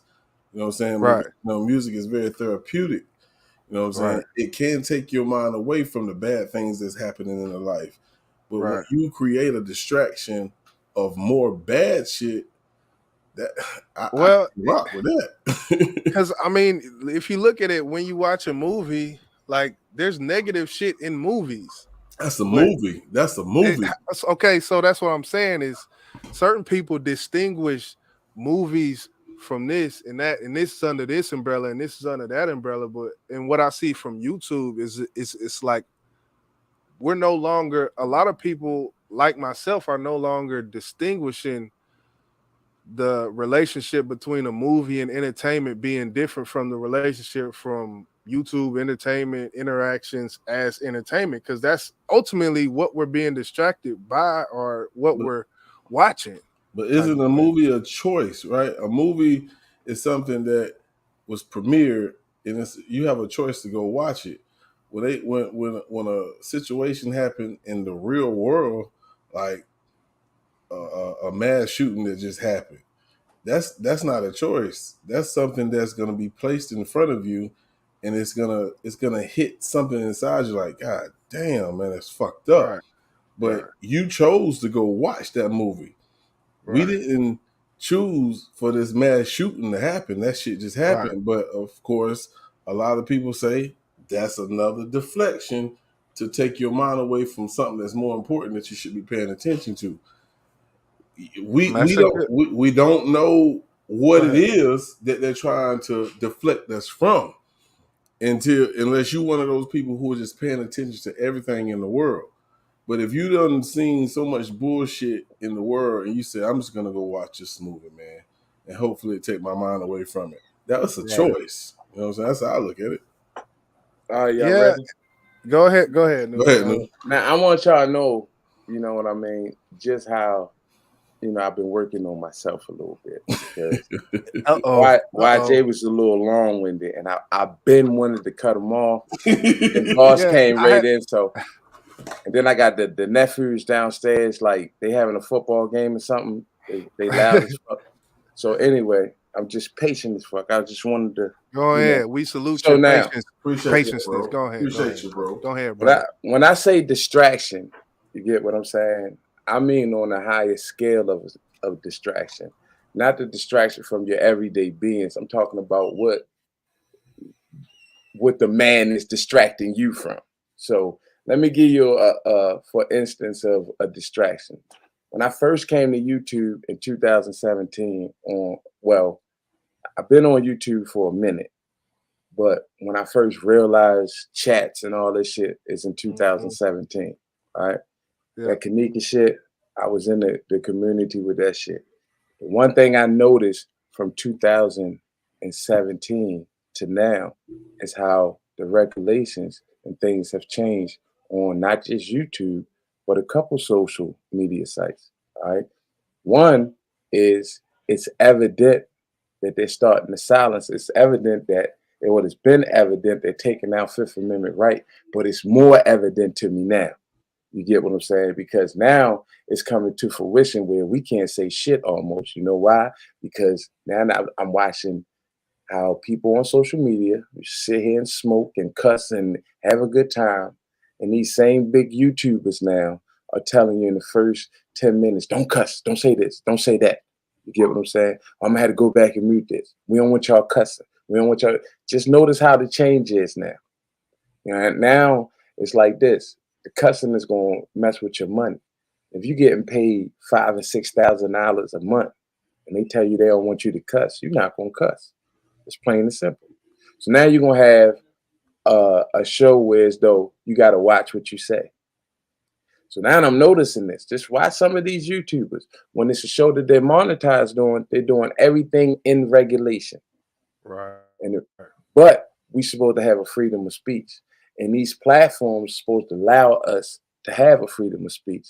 But now you can do some Patreon shit, or you can go to certain other platforms that allow you to speak your mind. But they're on the lower, but they ain't YouTube. Right. And you're not going to get the views that you get, or, you know what I mean? Because YouTube is so big. It's just like YouTube is like, you know, CBS and, you know, NBC right now, right? Because a lot of people come here and a lot of people go to Instagram just to get the news. You know, a lot of times when I hear about a shooting that's happening in Baltimore, I go to Murder Inc. Baltimore. You know, I don't even wait for the news. I go straight to Murder Inc. Baltimore, and it tells me normally would happen, or I'll just do a scroll and somebody will post something from Baltimore. So what I'm saying is, through the humiliation, all this stuff is on bigger scales, looking down on smaller people. And we happen to be smaller than the people who are getting humiliated. But then you got some people out here who, want to be down, so they are doing humiliation. We are practicing these rituals just about every day, just watching some of this shit. I mean, we're guilty as well. So when it comes down to the censorship and shit, all I'm just saying is in 2 years, we won't be able to say shit. Now, so we might as well get all the shits out we can now, because in 2 years, I guarantee you that we won't be able to say shit. And you can't say it because that's what it's leading to. That's what it's leading to. You want to talk shit? All right, we ain't gonna pay you. So now that the people getting paid, now we want you to talk like this. So if I put up a video just expressing my true feelings and what I think about any true crime that y'all think, if YouTube don't like it, they gonna take it down. That's not a freedom of speech anymore. I mean, I get exactly what you're saying, and I'm not in the disagreement with you, but it's almost like coming into my home. If I say I don't want you goddamn cussing, my such and such is in there, and she don't like cussing. If you cuss, you can't come to my home. That's just like YouTube. I get what you're saying. There's certain things they don't want you to say. If it's cussing, it's cussing. This is their platform. They make the rules. They make the rules here. You can't do shit about that. Okay, but the rules, why are they starting to change the rules? That's what I'm saying. If you want to say what you want, you got to build your, you got to do what it takes. Who owns YouTube? Google. Okay, Google owns YouTube. That means you got to be Google like that. And you brought up the Patreon thing. It's like that's just what it's got to be. Type. It's not like they're taking away your freedom. No, that's what we're accepting, bro. You're not understanding. That's what we're accepting. What I'm saying is, it's their property that you're on. Like exactly. So if everybody was to get together and say "fuck your property," they don't make no money.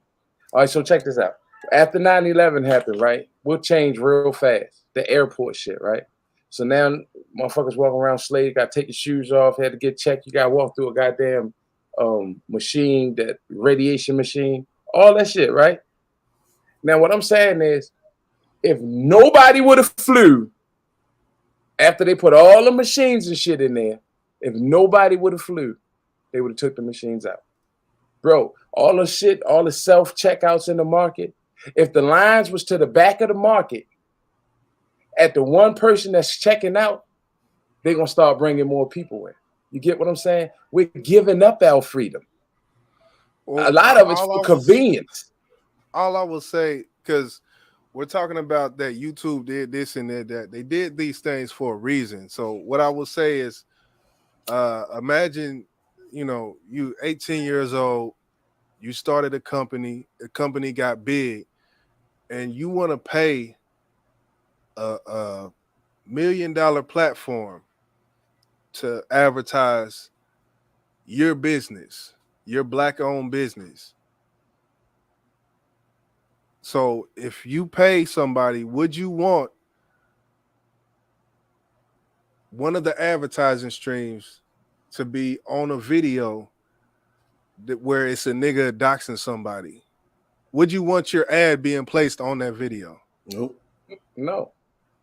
Okay, so you answered your own question. You wouldn't want. Yeah, but that ain't the ad I would pick. What, hold on, stop. Because the ads you get to pick, if I'm not mistaken, right? So that's not the ad I would pick. But I'm saying, do you really do that? Like when you go through and they ask you that, do you not just hit skip?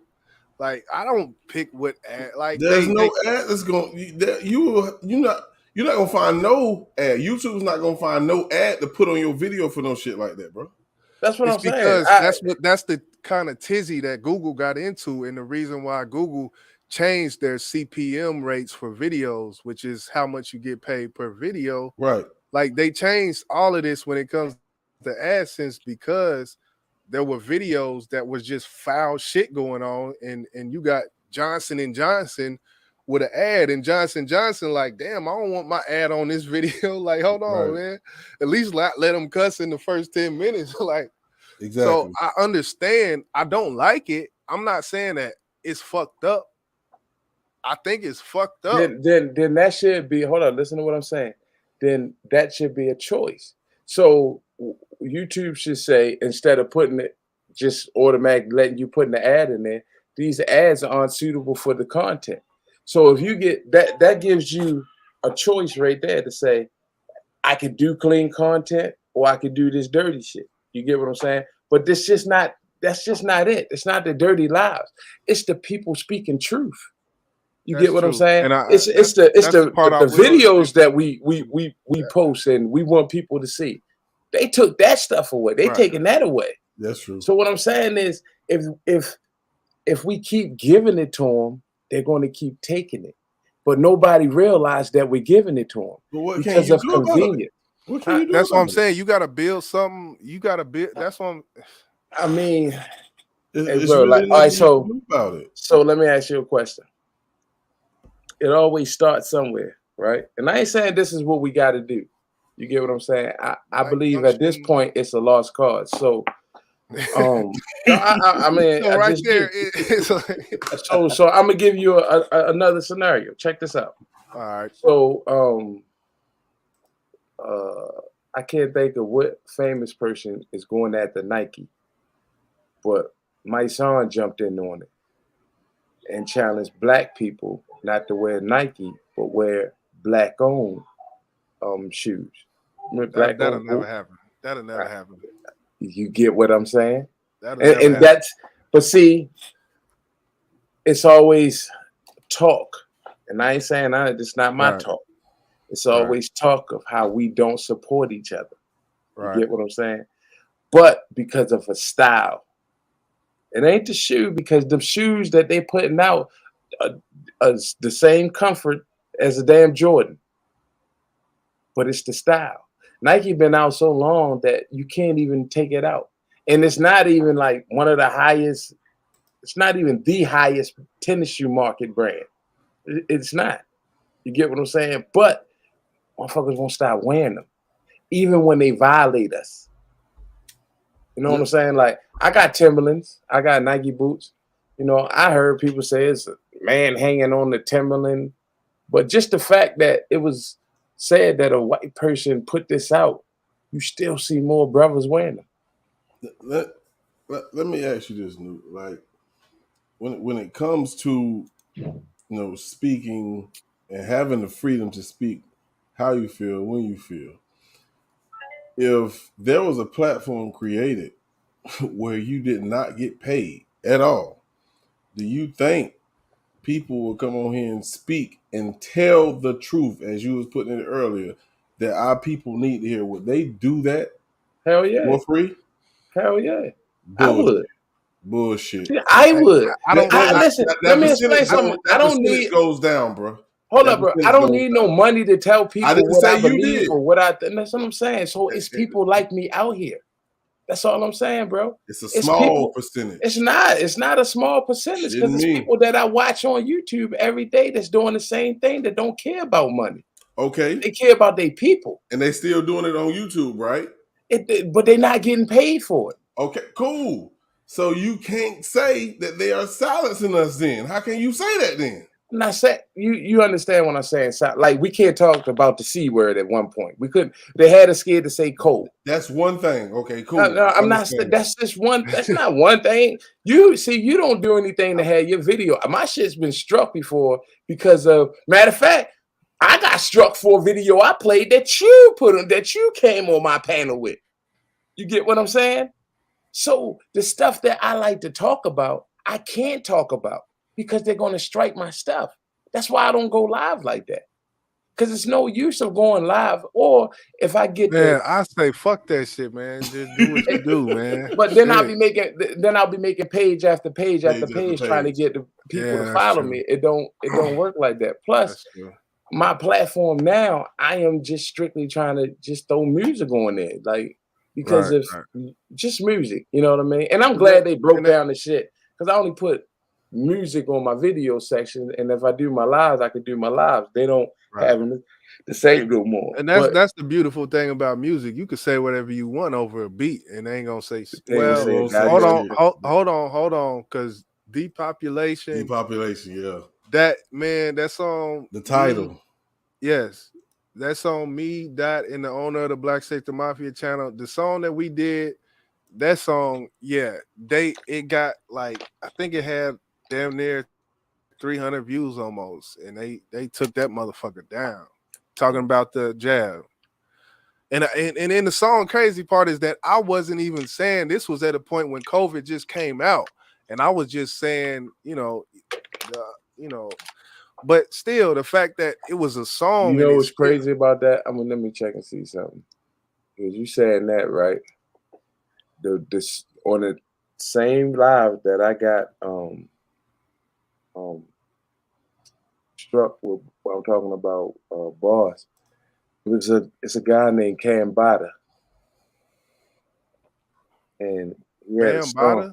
Cam Bada. Nah, you can't have that name. I didn't say, what you mean? He got the name. He shouldn't have that name. That's all I'm saying. All right, so listen. YJ, tap in Cam Bada, COVID-24, and just listen to just listen to it. It's long too. It's 10 minutes you long. Got to get the channel. What's gonna happen? No, we're not. No. That's why I'm telling you what it is, so you can play it in your own time. I'm not telling you to pull it up. I got it right here. Yeah, don't pull it up. The song is 10 minutes long, but you can't cut it off because of what he's saying.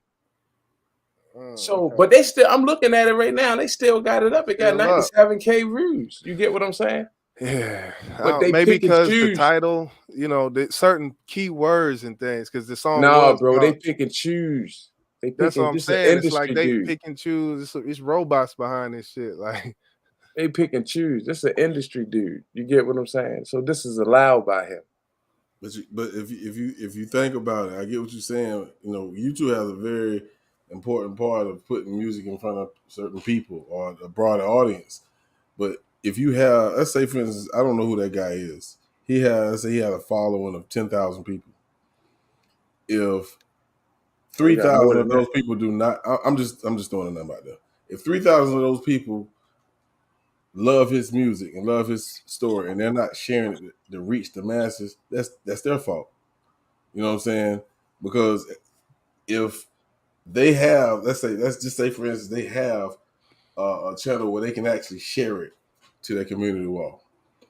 If they're not doing it, what is the purpose of him putting that type of fucking music out there for his people?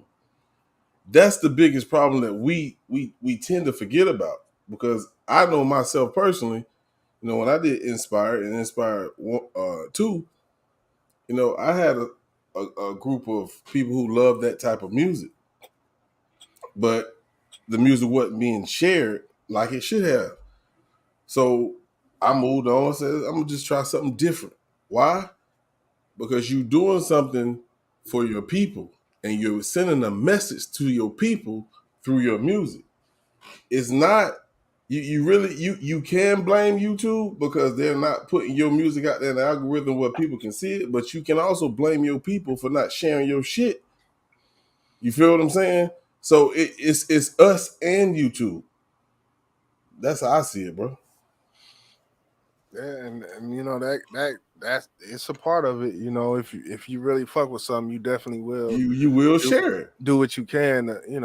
So and that's even on a No, but all right. So I gotta disagree with you on that. And I'm talking about the sharing thing. Okay, go ahead. Because on the average of a listener, just a listener on YouTube, a listener ain't sharing that shit. I'm talking about the people that say they fuck with your music. I'm not talking about somebody who ran across your music. I'm just talking about. But that becomes it becomes maybe a word of mouth. Then you get what I'm saying. Right. But it don't necessarily mean that. Put it like this. All right, so I get more views on Spotify on my album than I do on YouTube. You get what I'm saying? But if you ask me, I don't know who knows me on Spotify or where they find it at. but more people know me on YouTube. Right. But the success from my album comes from Spotify. Mine too. You get what I'm saying? And see, that's I think, and when boss say share, I kind of think of, kind of grassroots, like not just share on, like send it to my big brother or whatnot. Like, he's my nigga, such and such, check him out, type of thing. You got a cousin and such, send him a link. Like, a lot of it on the average, then you got to think like this. On the average, how much do you do that? And when I'm saying that, like how much? Hold up, this is what I'm saying. How often do you just run across an artist on YouTube and then share the link out? But see, we're not speaking on just randomly running across an artist. If somebody that you know share, because I done listened to shit, I done went to people lives, people videos, because you shared it on your fucking community wall, and I went and listened to it. If it was some dope shit, guess what I did? I shared the shit. If I fucks with it, I shared it. It's but we in that mindset. That's what I was trying. I was thinking again. Like new, I seen like boss you shared. I think it's your cousin. He do like little blogs and things. Right. I went and subscribed. Like new, what's the nigga name? Lil Kev or whatever. I subscribed to him. Went a couple times. Went to the show. I seen you on there a couple times. Like but I'm in that mindset. Right. Of this already, and the average person is not in that mindset. They, you digest what's in front of you, the people and that's kind of where it stops. So I don't hold people accountable. I don't think for not going that extra 2 miles. When I look at it as an inch, is it's different. So I don't hold anybody accountable. I guess for doing these things. It's just, it is what it is, man. I put it out, and, it is what it is. That's kind of how I look at it. I think when I get to that point where I do hold anyone accountable, is they tell you, I love the message that you deliver. Right. Like, well, if you do, share it. And it's like, even when it comes to people that in real life, like, shoot, I know people in my real life, man, I fuck with your music, man. You been on it, killing that shit. And then the album dropped, and the motherfuckers don't even know, don't even, support the motherfucker. So it's like, that's just a part of it. That's normal, though. That's no, that's what I'm saying. Normally, the people could be your family. Closest to you are not going to support your dream on that. Why is that? Why is that? No, it's just how life is. That's a fucked up thing to have to accept, bro. Because I know you say we are in that mindset, but why aren't others? Just think about it. If it's something that's gonna help us or help anybody that's in your circle or anybody that has the mind frame that you have, why wouldn't it? I'm not because that's you got different people. All right, so when you got like family members, right? Like you got little cousin Joe. I got family members who, I got been locked up all his life, bro. And now he coming out and he got a dream of doing something. And he want everybody in the family to give him $200 or so to start his dream. Nigga, you was just locked up. Like, so it's kind of hard to trust that shit. You get what I'm saying? Don't do the extreme situation. No, I'm just talking about a nigga putting out something for $10 and after 4 years of you saying, and you my blood, at 10 years you saying you support me, like, and then shit come out and I know on the other end, I know what it'll be with me, type of thing. That's the type of shit I'm talking about, more on a personal level, with people in your family, type of thing. And what my little cousin do is some positive shit, and I love the fact that he's doing it. And he come to me for advice on, how to grow his channel. Right. And not only do I want to see him, be successful on his channel, but the message that he's delivering can help somebody, bro. You know what I'm saying? So I'm not doing it for only him. I'm doing it for somebody else. That's the thing. Can help. That's the thing. People don't want to be helped. That's why people don't want to be helped. And if they do, it's like when you look at like motivational, just all right. For instance, YouTube videos, motivational videos on YouTube.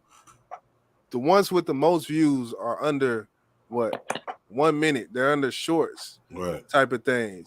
Like people don't just tune in for long periods of time in general to some shit that is geared towards helping or just positive in general. That's just kind of what I see. Like maybe that's just in the algorithm that I'm stuck in or whatnot. Like that might play a part of it. Like I don't see the shit because, but just on a general level, you know, people don't want to be helped, man. We feel how we feel, and that's how we feel.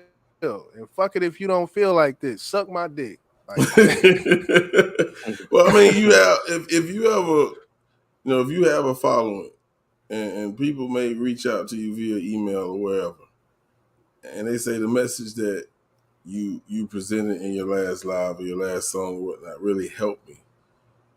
That one email lets you know that what you're doing helped one person. You reach one, you teach one. You know what I'm saying? So if that's the case, why wouldn't you try to continue to help your people? Because I mean, you might have a consistent 50 people, and I'm just throwing this number out there, that love what you're doing, and you might have 5 of them that reach out to you consistently saying, "Oh, this message you said in this video was dope. Keep doing what you're doing." That's gonna keep pushing you to keep doing that type of shit. But the other 45 people that didn't say nothing, you're gonna allow that to say, "Oh, fuck it." They don't fucking care. That's one thing I had to learn. We focus on the people that don't really give a shit instead of focus on the people that do care, who it do helps. You know what I'm saying? So that's what keeps me pushing in what I do. You know what I'm saying? It does get hard when you're trying to do the right thing and people don't appreciate it. But fuck them. Focus on the people that do care about it. That's how I see it, bro. Yeah, I you know, that for the people that do, it's definitely you gotta appreciate the people that do, because you gotta appreciate the people that don't, because you still gotta reach them, bro. It's just like a preacher in church. You get what I'm saying? When he opened the doors to the church, not everybody that's a member raised their hand to walk up front. But that don't mean he say fuck him the next week. He keep preaching his sermon until he reach him, bro. You gotta be like that. You can't get mad at people for what they not doing. If it's more people not doing what you want, just focus on the people that's doing it. But keep putting the message out there to the people who don't want to hear it, because just like you broke them people, you'll break them too. I think those people that was rocking with it, or you say broke, you didn't have to break them.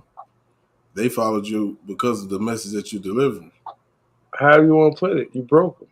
You get what I'm saying? And that's why I think I'll never. You got them into 2 to 3 minutes of whatever song. You get what I'm saying? You broke them for a second. You got them listening.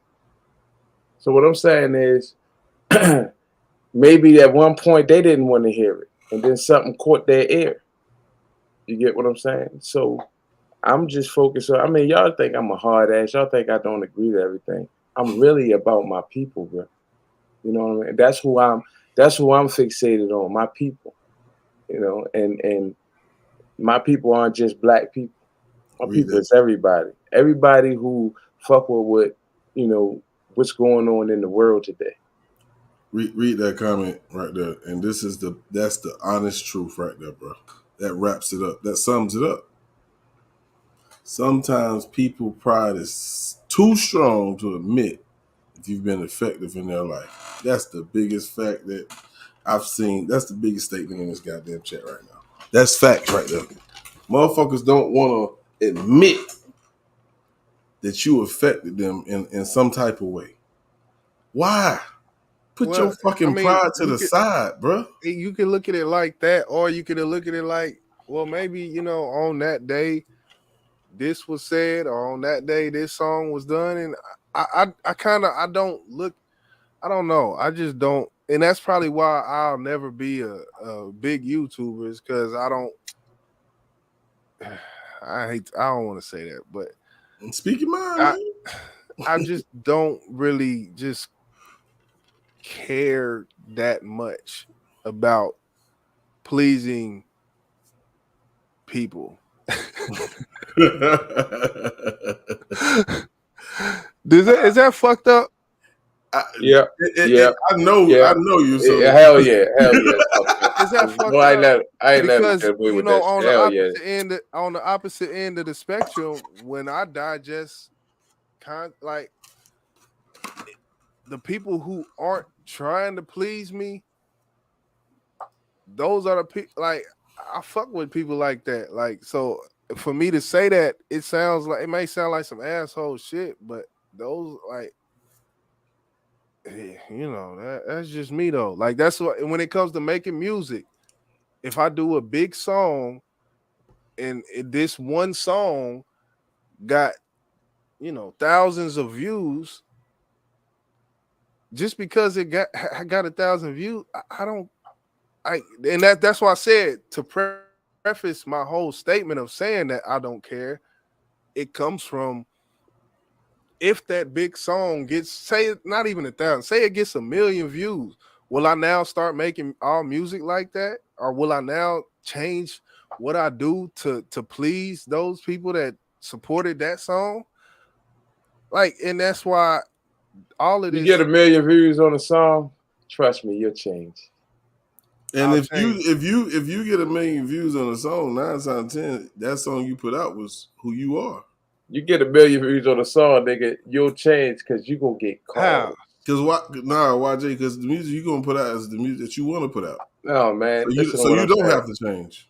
Anybody who goes viral, you get called. So if you put out a song with 1 million, and it's a song, bro, yeah, you gonna change, all right. So you think I'm gonna go from making Let It Breathe to making I don't know what you're gonna go from, but I know you're gonna go from something. Hanging out the window. Hanging out the window. I don't know what you're gonna go from, but you might go into church music. I don't know, but once you see some money coming in like that from off 1 million views, yeah, you gonna change. Something gonna happen. And this is, that's why I ain't, you know. Just let's keep it 100, man. Listen to what I'm saying. It don't have to be a bad change, but you will change. You put the song out there. Right? Well, you know what a change like this. is how I If put you out go more from- songs. But if you that, go it ain't gonna from- change it ain't gonna change how I'm rapping, my cadence. It ain't gonna change none of that. It's just gonna change, listen like, what I'm okay, saying. they did 1 million on that. Let me put out some more shit that I did. If your But it ain't bank gonna. account, if your Go ahead. bank account went from 5,000 to $1 million overnight, what would you do tomorrow? What would you do tomorrow when you wake up and see $1 million in your bank? You asking a rhetorical? No, I'm asking a question. You wake It's a up tomorrow, rhetorical bro. question. However you want to call it rhetorical, just answer my question. Well, I can tell you just the first thing you're gonna do. You know, forget all the. Yeah, you're my buy, mama. You're gonna buy a house. You're gonna buy a house. You know what I mean? That it's just it's obvious what to do with $1 million. I'm gonna buy a fucking house. Damn right. You goddamn right. You get what I'm saying? You know. So you're gonna change the way you live from where you live. You changing right there. That's a change. And then you going But are from you gonna this change house to what this your house. This is gonna change the content of what you do as a person. Well, tasting $1 million off of the success of something, it kind of motivates you to do similar, the same, you know, formula or somewhere near to try to get the same results. So what I'm saying is, if if you go fishing and you catch 5 fish in this spot, it's all and hot. You gonna use that same bait. you gonna go to the same spot every time, bro. Like, I caught 5 right here, bro. This is my lucky spot. And that's the thing. Before you jumped up, me and Boss, we kind of had this same discussion. It's kind of coming full circle now, because we was kind of talking about that same thing about how, you know, you know, when Ja Morant now, you got to change certain things when you get money, and how 50 say, if you don't change, you ain't made enough money yet, if money don't change you and all that. So I understand what you're saying, but all I'm saying is for some of these questions, you can't really say until it happens. You never know. That's Yeah, what like I never know what I I do. That's kind of what my point is too. Yeah. So, you know, I can't really answer it, but I would hope. That's why I go back to this, because that's what I said earlier. I would hope that I would stay to my roots, man. I would hope. He said, Cupcake said I'm a contrarian by nature. You are. You are. I've learned that about you, bro. I've learned about you. You are. Like, you would agree if there's no other way around the point. You know what I'm saying? But if there's a slither, slight hole, like, hold on, nigga, hold on. Like, well, what about this? But I think man, that's playing devil's advocate. And to a certain extent, it might be, but at the same time, it's like if I see a certain nigga rapping a certain way and get big from rapping like this, I'm gonna like. I'll take pride in originality, like, and it's pride that comes down to it, and maybe that may be my downfall. But it's certain pride. Hey, why you keep acting like you gotta change? What if one of your songs from off of your page right now did what I'm saying?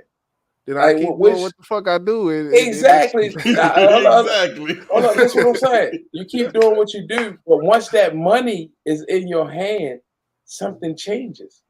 You get what I'm saying? Well, now, I hope I see that change. God damn it. Me too. Shit. But I mean, like I said, it's a how you change and what you change for. We were speaking on, you know, you have to make a change once you become, I guess, when your status changes. You know what I'm saying? Facts. You have to move differently. You know what I'm saying? You can't do the same thing you used to do, because unfortunately, with money comes fame. There's no way around it. So you have to move differently. So change is going to happen, and that's what we're talking necessarily. about.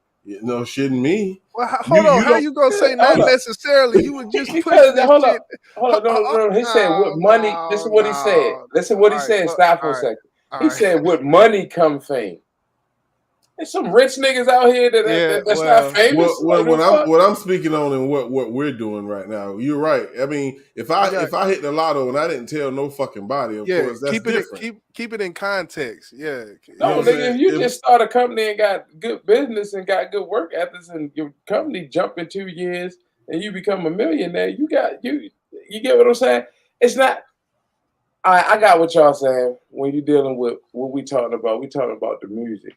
Right. Yeah. So, that's the context of it. So I mean, people gonna know you now because you got rich off of a song. So they see, oh, his shit that went viral. They know you getting some type of check. So now you have to move differently. But like I said, if you got there and find $1 million in the fucking ground or some shit, there ain't nobody gonna know you found that fucking money unless you show. I don't think you got moved different if you go viral. Man, it's okay. Viral. Point blank period. You are now known. You're now known. Think about the gay boy, Nas X. He was doing shit the same way we was doing it. He did that one fucking song and blew the fuck up. Somebody found out he was gay. Fuck the gay part. Nah. Fuck the gay part. You can't say that. No, I'm saying that because off rip, did everybody know he was gay off rip? No. They knew. But he was They knew. He was famous. He was famous before we found out he was gay. Right. Again, that's why I said they knew. And they knew they was gonna bring his. Oh, you sing and you gay? Oh, come bring his that. Snatch that nigga. But what I'm saying is he got known for that fucking song. You know what I'm saying? He was on DistroKid just like we are. You know what I'm saying? And he blew the fuck up. He couldn't run from that fucking fame, bro. He couldn't. So that's all I'm saying. With money, and if the way you get this money, like I said, if you find it, you ain't gotta tell nobody shit. But if you're in the public's eye on social media, wherever you at, and Let me ask people you a know, question. then there's Let me no ask way you a you're gonna run question. from that shit, Stop bro. for a second. Let me ask you a question though. Do you think Lil Nas would be as big as he is if the dude ain't jump on that song with? Not as big as, but I didn't hear the song until the Billy on. Ray dude got on it. Yeah, Wasn't the I think the original song, if we're gonna That go shit down blew the that fuck up, road, bro. the original song did not have Billy Ray. It didn't. It didn't. Right. That shit blew the fuck But up. hold on, No, was it the was- sample? Hold on, was the sample his song though? I think the sample was Billy Ray Cyrus' song originally, so when he would have to got cleared at a certain point. I think they got sued for that shit. What? I don't know. No, but, I don't think he. But I think that's why he put when he did that video. That's why Billy Ray Cyrus was in that motherfucker. Right. He's strong arming No, the nigga. Billy- Like, hold on now. Billy- you no, either that gonna was- pay that me was- some royalties or That was Billy Ray said that he jumped on it because of the country talk about it or whatever. Something Right. about it was the country. So I like I say, if you ask me, somebody found out some information and was like, oh, you know what I mean? We won't use him. And there you go. Don't everybody get quiet now. No, I don't think that's the reason why he got famous. He was famous before that shit, bro. You gotta think about these goddamn kids loving that fucking song. Yeah, but if they just playing it on was he doing any shows? Like, you know what I mean? Did he get booked for any shows? I'm pretty sure he did. I'm fucking pretty sure he did. You know, he That's probably what we had to find out. started getting offers and everything from all kind of labels and shit, because that's how nowadays labels find big artists, when they look at how many fucking streams they got on their songs. So, you know, regardless, if he did say a million views, a million streams, get you $3,000? That ain't enough to say he blew the fuck up. But hey, a million streams for one song will get you notice in a label's eyes, and now they finna throw some money at you. So Yeah, but just imagine this. 1 million on YouTube. Imagine if he pushing the same thing on Instagram, on Twitter, or well, he whatever. got more money than that. I get what you're saying. But at the same time, you ask the question, did he get famous when Billy Ray Cyrus got on it? No, he was famous before. He blew up even bigger. I said, would he have blown up as big if Billy Ray didn't got on that song? in general, I think in general, as a black man doing country music, if the country music is actually good in the standards of, you know, typical white country music, if you're black doing it, there will be an extra spotlight on you doing it because it's not typical. Same, you know, Tiger Woods doing golf, extra spotlight.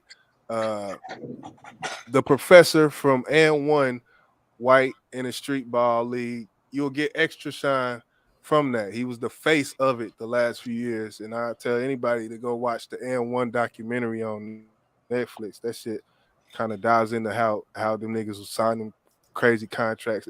But you know, even I guess I don't want to go to Eminem, but maybe there may be Don't do it to you, so don't do it. I'll leave the M narrative out because the boy got skill. But all I'm saying is when you black and you in a white circle doing something, I think there will be an extra little, you know, I think there may be a certain percentage of white people that look at it like, oh wow, look what he's doing, and push that because they want to see more people like him doing it. I don't know. It's kind of I a don't question. think so. I totally disagree. I'm gonna just leave that like I totally did. I think they on that tip with we don't want y'all in here, man. I don't know, because I feel that.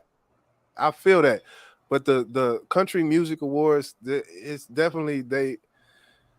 You know, when it comes to black people, there are black people who win awards at the Country Music Award. There are black people who make country music, and they come from a real place when it comes to they've been in the country music their whole life and all this stuff. So I don't know. You know. Who he over there, though? So what? No. Well, shit, I'm man. just being nosy. They're making a lot of noise. It's a lot of noise. My fault. My fault. Yeah, boss over there pouring up some. I dropped my headphones. I had to go charge my phone up. That bitch was dead. Yeah, I mean, we done been on here for 2 hours, man. We gonna get up off this motherfucker, bro. All righty. Yeah, I appreciate everybody for tuning in. What up, Blue Devil, man? Appreciate you for sliding through. What do you do, Blue Devil? Yeah, man. He love Professor Cupcake, Miss Harris. Blue Devil. Thanks for Definitely coming. Definitely more music to come. Y'all seen the changes, man. And you know, we put up the title, Let's Talk About It, and we talked about what we wanted to talk about. Absolutely. We felt like what we talked about tonight was more important than any thing that's happened in the last week. That's right. God damn it. You know, it's about the music. The music makes the name, not the name. So we moving forward definitely, because that's what has to be done, and that's what it is. You know, you ain't gonna see nothing. You know, hey, it is what it is, man. Shit happens, and you move on. So, absolutely. Now, you got anything, man, before we get up out of here, bro? Nah, I love all y'all motherfuckers. You know how it is. Love y'all motherfuckers, man. Y'all heard them. We're gonna get up out of here, man. Y'all be easy, man. Again, thank y'all, man. We love y'all. We out of this motherfucker. Bang!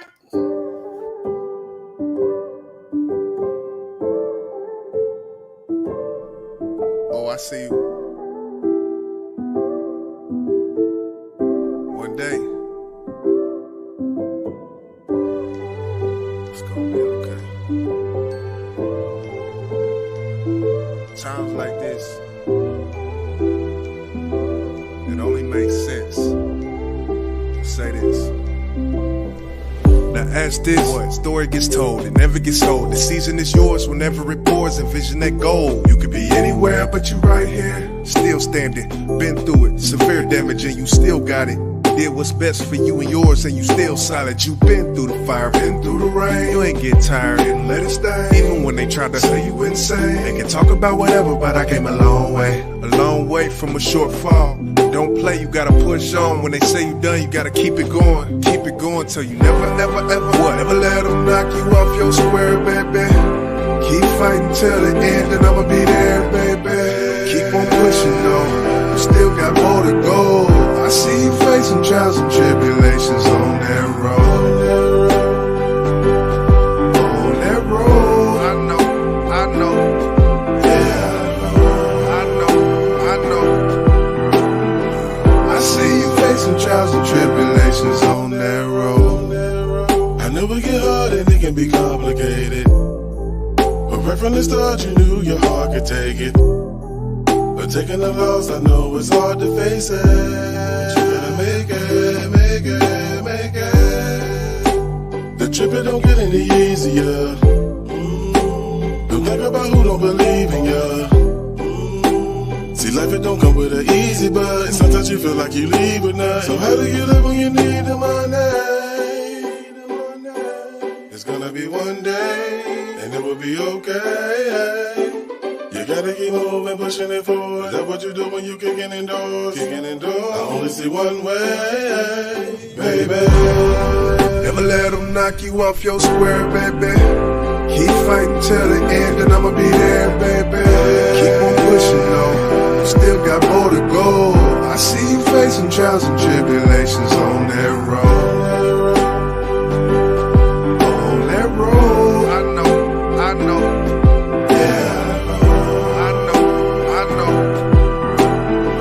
I see you facing trials and tribulations on that road.